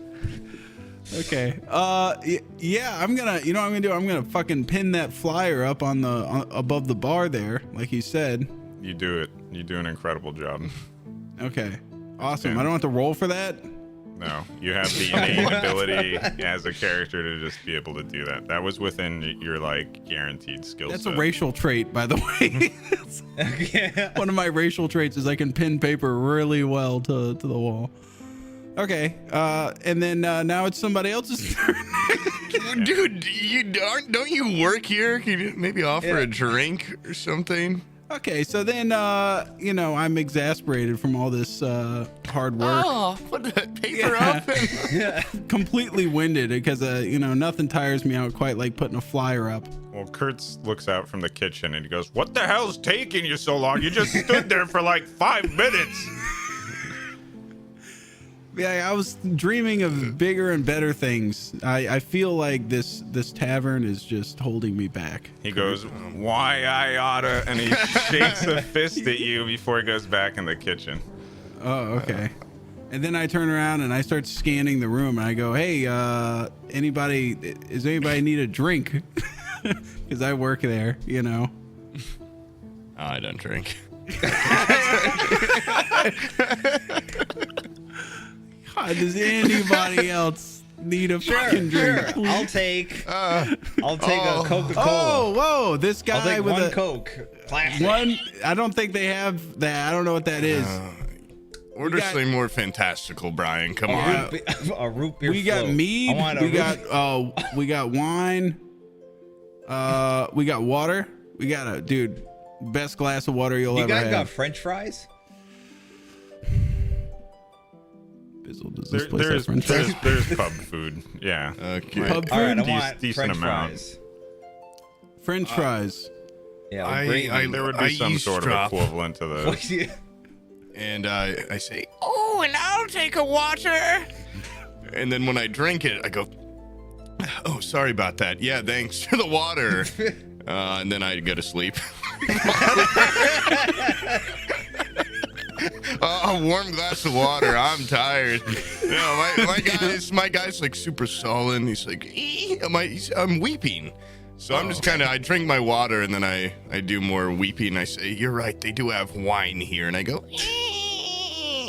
and I do a whiny noise. Because even, you know, at my lowest, I You still... guys are all right next to him, by the way. You're like directly next to him. maximum. Like they're sitting side by side at the bar. Can I do a visual pat down of what these two other guys look like? Yeah. Some sort of ocular assessment. Yeah. All right, I'm gonna just. All right. Yeah, let me see your sketch.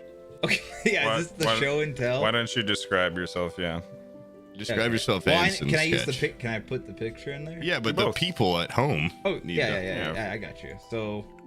Whoa. That's a donkey for scale. It's 5 feet. No. Okay. So your guy's 10 feet tall? No, my guy's 5 feet tall.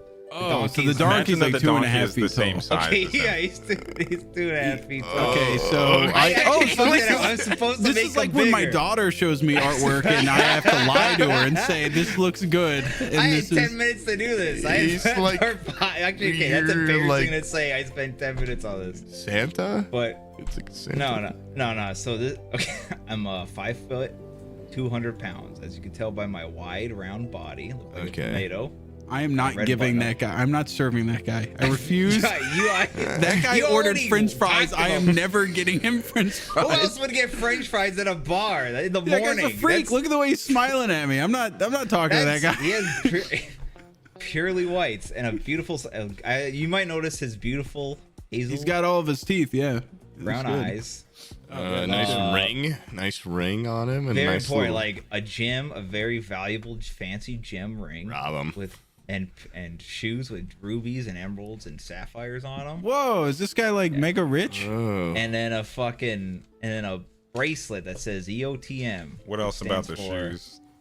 Well, you gotta ask me what it stands for. What about the shoes? Yeah, wasn't there? Oh, and those are golden shoelaces. No, but wasn't there like a physical characteristic to the shoes?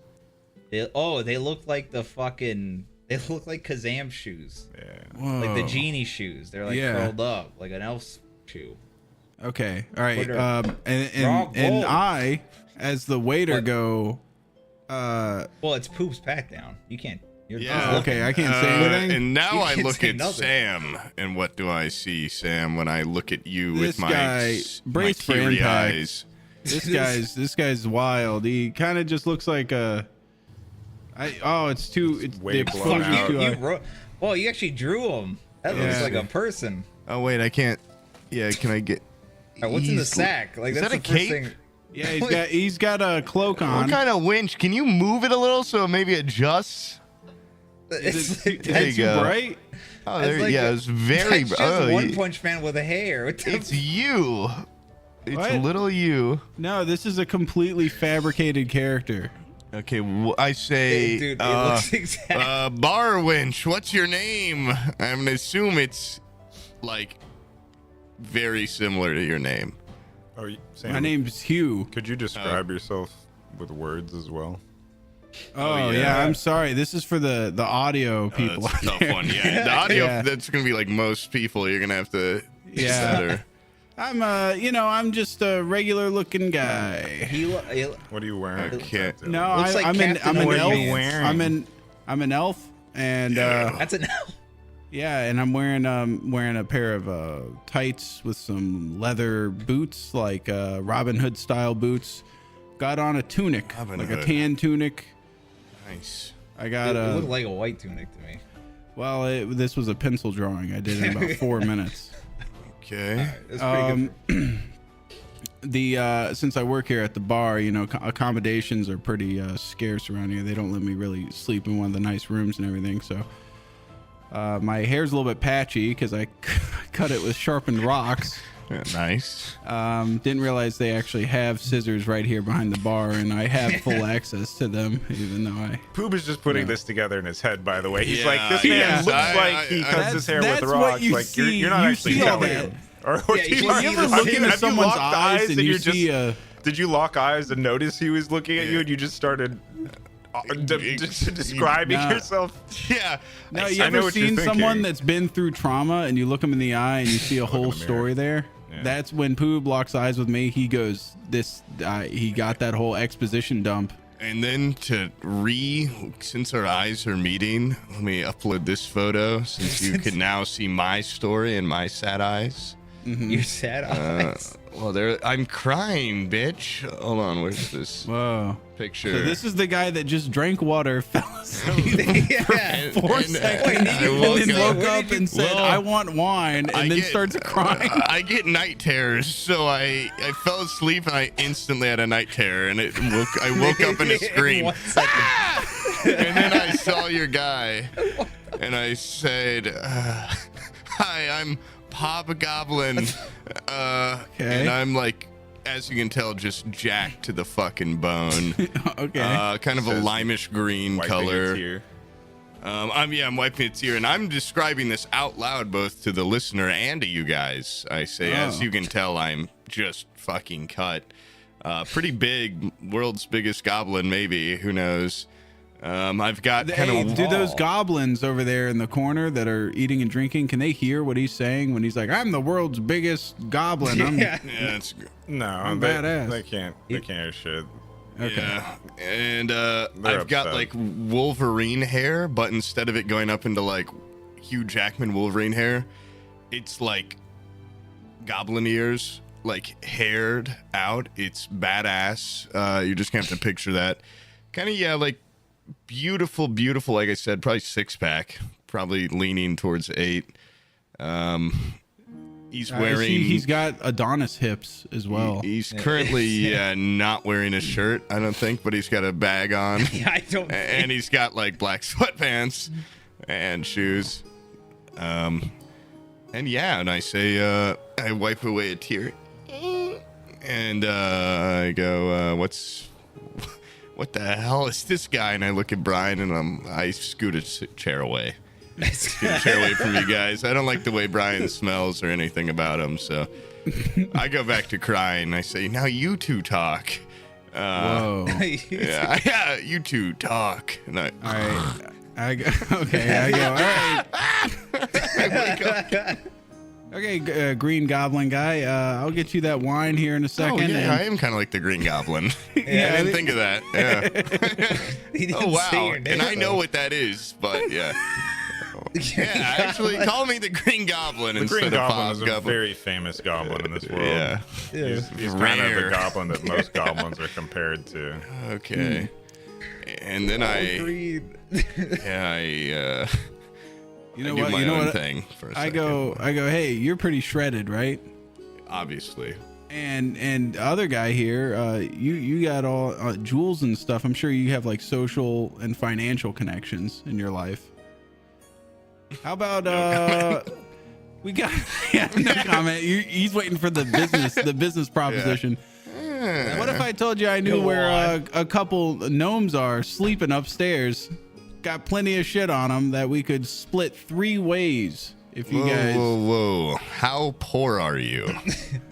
How poor am I? This is relevant. How poor are you? I'm pretty fucking poor. I got 120 gold to my name. How poor are you? And then I reach out my hand to the disgusting Brian. I go, and what's your name? And how poor am I? What's my name? That's your opening line. Yes. How poor are you, and what's your name? If you're gonna get in on this scheme. I am very poor, and my name is. The hell do I write my name as? Jerry Beetleman. Jerry Beetleman, Mr. Yeah, Beetleman. Okay. And Hugh. Any last name, Hugh?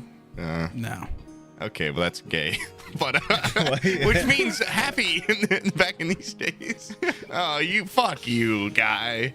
Anyway, okay, then in these gnomes, they appeared to have generational wealth, right? Old money. Mm-hmm. Okay, because I can only rob people according to Goblin Code if it's in like a Robin Hood sense.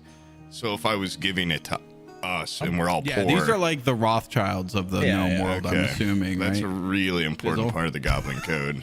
You don't know anything other than they're like young rich. Gnomes. They came in, They're just they gnomes. bought a ton of food, they were really loud, and then they just went to bed.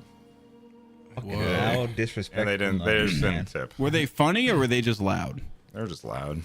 Oh, they weren't even like nothing. Like they weren't being super funny or anything. Funny like us. No, they were just kind of obnoxious. How did they how'd they treat me? Were they rude and dismissive? They didn't No, tip you. they were fine. They just didn't tip you. You're kind of expecting a tip because they're pretty nice. Oh, they're That's pretty nice. actually the worst. Oh, they That's were the nice worst. guys. What is it, like a cultural thing? Is it like are gnomes known for tipping in this world? As much as anyone else. There isn't like a real. Oh, really? Okay. So they're really loud in the restaurant and they don't. Yeah, they don't tip. What are you getting at here?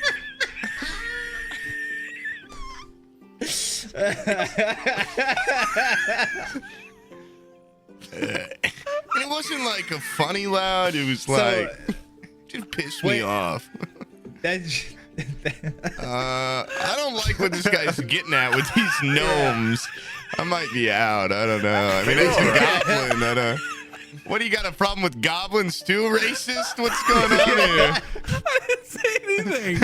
Your wheeze spoke volumes. Yeah. Jesus Christ. Okay. Dive laughter. Dive laughter. So anyways, I pour up a nice flagon of wine. That's how we do it around here. We do flagons. Where's my French fries? They're fuck. Oh, I'm so sorry about that, sir. Hold on a No second. wonder Let me they give didn't this. fucking tip you. This guy's crying over here. I gotta fucking give him his wine. He screamed, woke up, asked for wine, started crying, gave me an ocular pat down, started talking about himself loudly, like. This guy's unhinged. I gotta get. Yeah, not funnily. What, you gonna group me in? Yeah. The fries are getting cold. Sorry. Yeah, I fell asleep. You know, I haven't slept in days.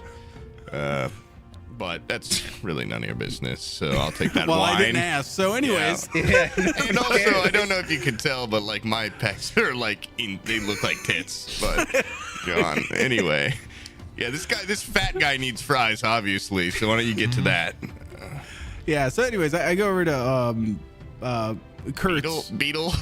Oh, Kurt.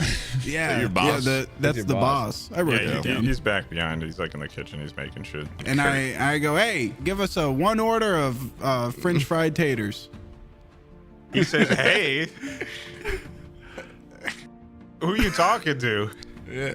I'm talking to your boss. Yeah, I'm talking to my fucking boss. He's in the kitchen. I said, make some goddamn French fried taters. This guy wants some. Okay, Kurt starts approaching you. Okay. Shit. I stand up a little bit. I straighten.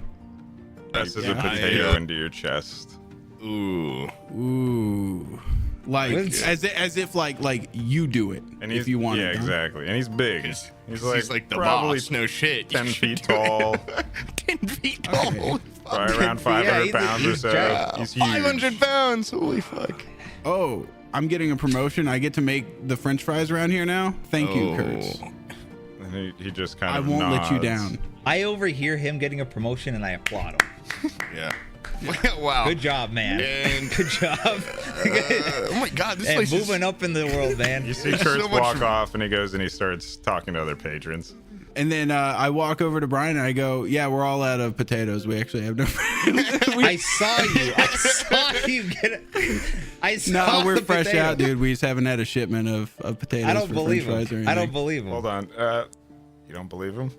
I don't believe him. I watched Give the me, fucking give me, potato. give me a roll. Wait. Hold on. The Brian, first roll. Brian, this is it. All right, So, this is the first. I don't believe. Sam, do you what- have deception or any kind of skill that would aid you bluffing?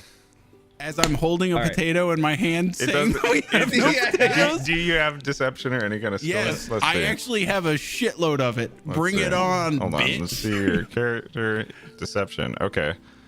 Wow. How much does... All right. So Brian, we're gonna say that this is. Wow. Let's. Do you want to make a wisdom check or an intelligence check? Intel check. Aren't they the same? No. So wisdom's more like street smarts. Wouldn't it be perception? Yeah. What? Like I'm Yeah, looking yeah, right at the fries. which is wisdom, right? Or isn't it insight? Oh, here we go. Oh, there we go. It's- Yeah, here we I go. think it's perception because it's right in front of you. Oh, I see it. Wisdom is perception. Oh, okay. I didn't know Yeah, that. I was sitting there looking at it. perception is wisdom. And Brian has +3 to Oh. perception. This game's opening my freaking spiritual mind. All right. You roll? Oh, am I supposed to roll? So just roll your d20 and then add. Whatever your bonus is. Mine's 13 plus 3, I guess. Oh, so 16 was total. 7 plus 5. So 12 versus what? Yeah, Sam is clearly holding a potato against his chest. It's like, it's not really even, like, he's not even trying to, like, put it behind his back or, like, in his cloak. He's say, like, that's a fucking potato. Go make me my fries, bitch. And then I say, dude, this is enough. This is our only potato. Like, this is enough for, like 7 fries. Do you still want them? Yeah, I just at a discount, yeah. Oh, okay. Hey, do you want like fries or do you want like, you know, like freedom fries, like wedges, potato wedges? No, a 1/4 inch cut. Oh my God, that is such a pain in the ass in this world. Yeah. Okay. You got scissors? I just found out recently we actually do have scissors, so thanks for bringing that up. Yeah, at least you didn't ask for waffle fries. Okay. Yeah.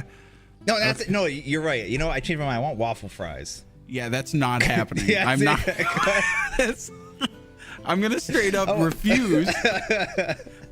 You can roll for that shit all you want. I'm dead ass telling you, you are not getting waffle fries in this establishment. Yeah, but I could be a good tipper, you know. Make me Okay, a yeah. How waffle about fry. this? I could make you fries, regular ass fries, or if you want your waffle fries, you have to say yes to the proposition of going upstairs and killing, or you know, just robbing some gnomes.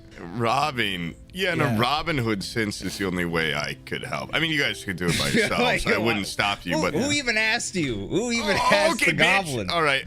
Oh, you're so. I'm not gonna cast You're a spell yet. Go back to your bad dreams. If bitch. I was asleep, you'd hear me. You'd hear my screams. Okay, I'm wide awake again. Okay. You know what? Yeah, maybe I go sit with the other goblins. I go, these guys, they suck. You begin to hear a faint screaming coming from outside the inn somewhere to the east. I'm sorry. There are 2 things in life that stop me from making waffle fries at a time like this. And one of which is gnomes upstairs with an unlocked door sleeping. And the other one is a woman screaming outside. So The I'm yelling afraid is I can't getting make it. louder. It seems like it's coming kind of towards you guys. It's getting towards us. I mean, you can tell it's getting hide behind the louder. goblins. But not in a like cowardly way, more like a sulking in the shadows behind like 2 foot tall goblins way. I go upstairs. I just go upstairs and hide upstairs. I act come like out a I'm window and tying I my run. shoe behind the Do you bar. have a room? No, I'm gonna knock on the gnome's door and ask them to let me in. All right. You're headed upstairs at the moment then, right? No, yeah. So that's what's everybody else doing? I'm heading towards the goblins. Okay, Sam. And what's my boss doing right now? Oh, he's just doing the thing. He's just like going around taking orders, resuming whatever. Okay. He hears the screaming. He doesn't give a shit. He's just like, that's Pinewood Pass for you. Okay. The shithole. Yeah, I like duck behind the bar and act like I'm tying my shoe, but I'm really just laying really low. All right. Yeah. Well, as Brian's going upstairs, and as Poob heads to the goblins, and as you resume tying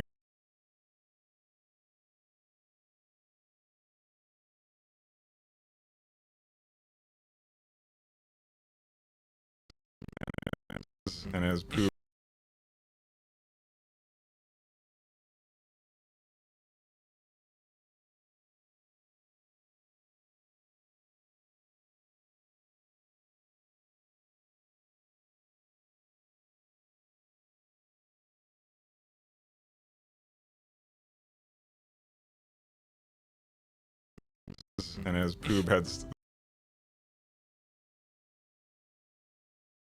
Poob heads to the goblins.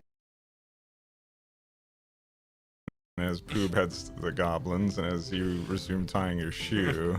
I do actually, hold on. Every once in a while, I like pop up like over the edge of the bar like this and just have the bar like this and just have just my eyes. The goblins, and as you resume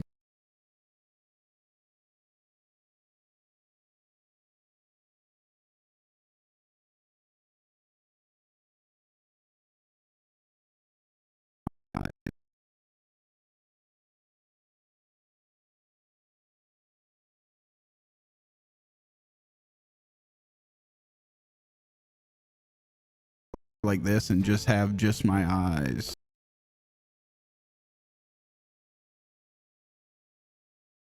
The edge of the bar like this and just have just my eyes. Kind of like, so nice. I can still scan. I still have the situational awareness of what's going on in the bar. Well, exactly. On in the bar.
die of laughter.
Die of laughter.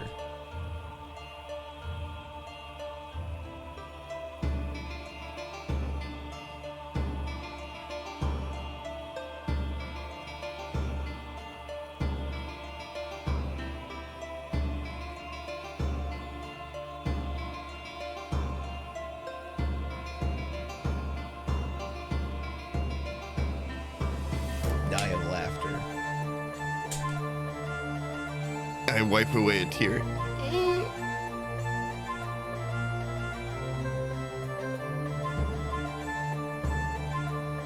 Die of laughter. Put it upstairs at the moment, then, right? No, yeah. So that's what's everybody else doing? I'm heading towards the goblins. And what's my boss doing right now? No, he's just doing the thing. He's just like going around taking orders, resuming whatever. Okay, He hears the screaming. He doesn't give a shit. He's just like, that's Pinewood Pass for you. Okay. The shithole. Yeah, I like duck behind the bar and act like I'm tying my shoe, but I'm really just laying really low. All right. Yeah. Well, as Brian's going upstairs, and as Coop heads to the goblins, as you resume tying your shoe. I do actually, hold on, every once in a while I like pop up like over the edge of the bar like this and just have just my eyes. Kind of like, so I can still scan. I still have the situational awareness of what's going on in the bar.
Die of laughter.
Die of laughter.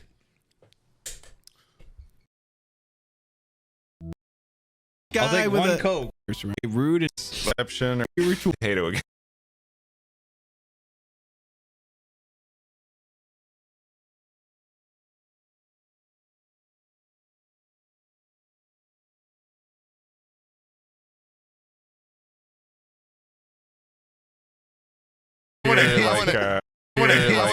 A faint. I'm gonna straight up refuse. If you want, who even has the goblin? All right. Oh, you're gnomes upstairs. Sorry, they're other goblins. Like, are these guys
chapter title option.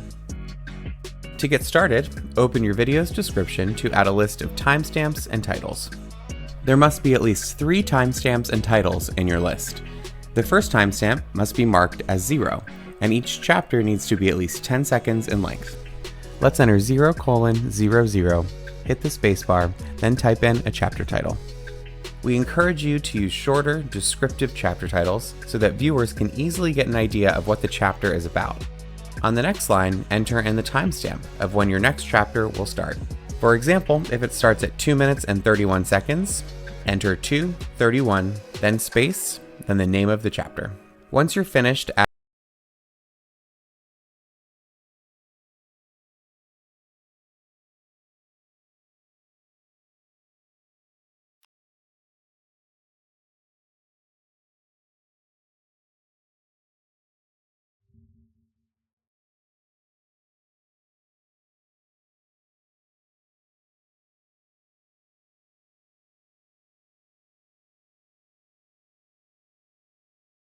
Die of laugh.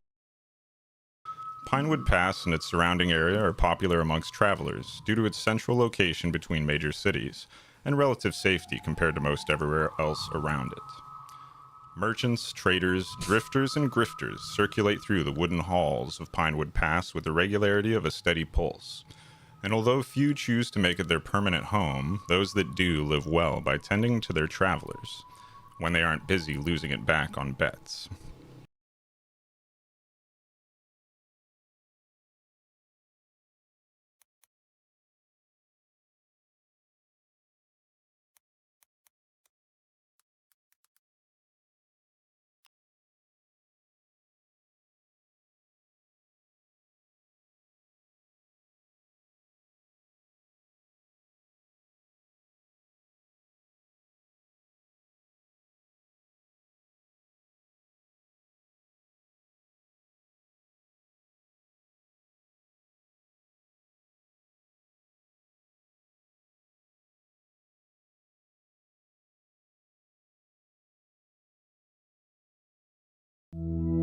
Please tell me. Leave a like or animation.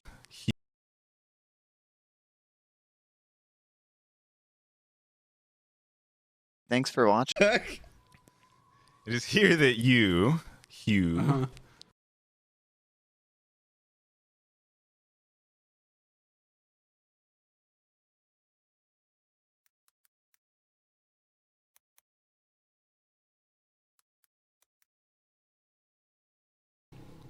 What are you looking at? What can I call after patrons? A group of high-rolling gnomes came. It doesn't have to be exactly your name or whatever, but like, what do you want to be? What's your character here? My name's Hugh. Okay. Oh my god. Last thing about Janus. I swear to God. Please tell me his name is Okay, not Hugh okay, Janus. okay. Just wait. Just wait. It is here that you, Hugh,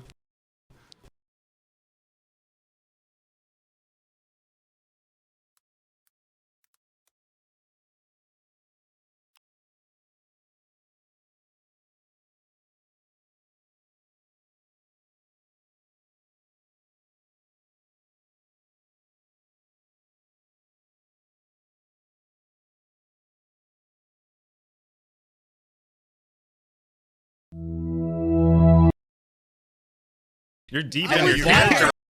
Yeah, I'm overwhelmed. But let's go back to those. Not paying attention. They left.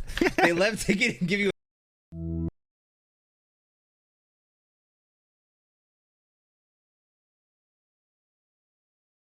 You're kind of counting on a big tip, and it did not show up. So What am I, a fucking pussy? I didn't go. they move around so much, and they were. Let's go back to those gnomes. They've That gone to gnome bed. situation. They've Huh? gone. They went to bed hours ago. They left and didn't tip. They left. They left to give you a dog.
And then I'd go to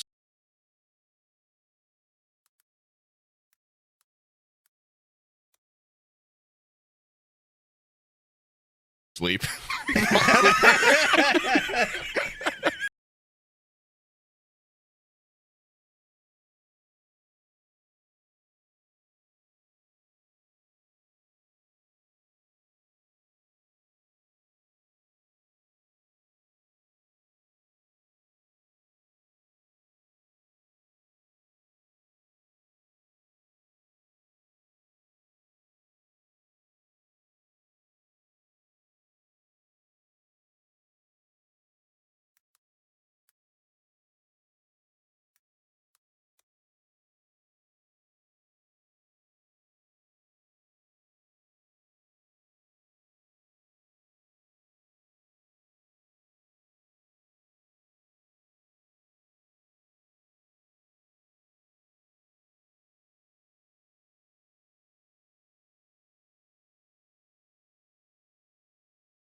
Next to him, by the way. You're like Directly next to him. maximum. Like they're sitting side by side at the bar.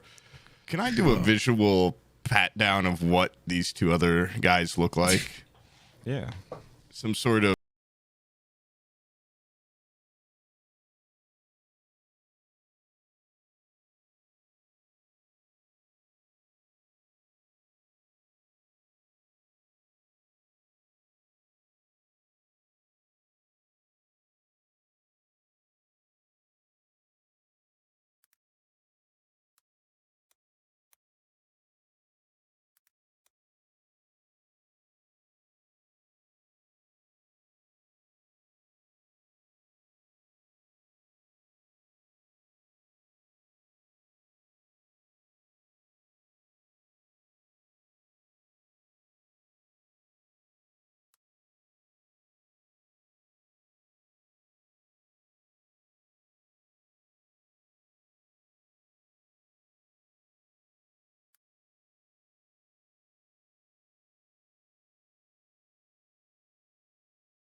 Die of laughter.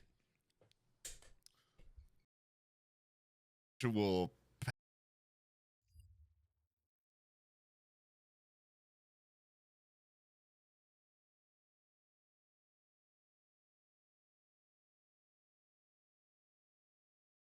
John. Anyway.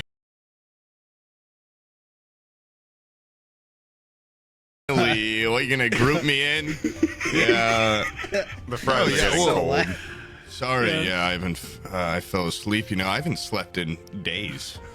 But that's really none of your business, so I'll take that Well, wine. I didn't ask. So anyways. Yeah. And also, I don't know if you can tell, but like my pecs are like they look like tits. But John, anyway. Yeah, this fat guy needs fries, obviously. So why don't you get to that?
Die of laughter.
Oh, there we are. Yeah? Okay, yeah.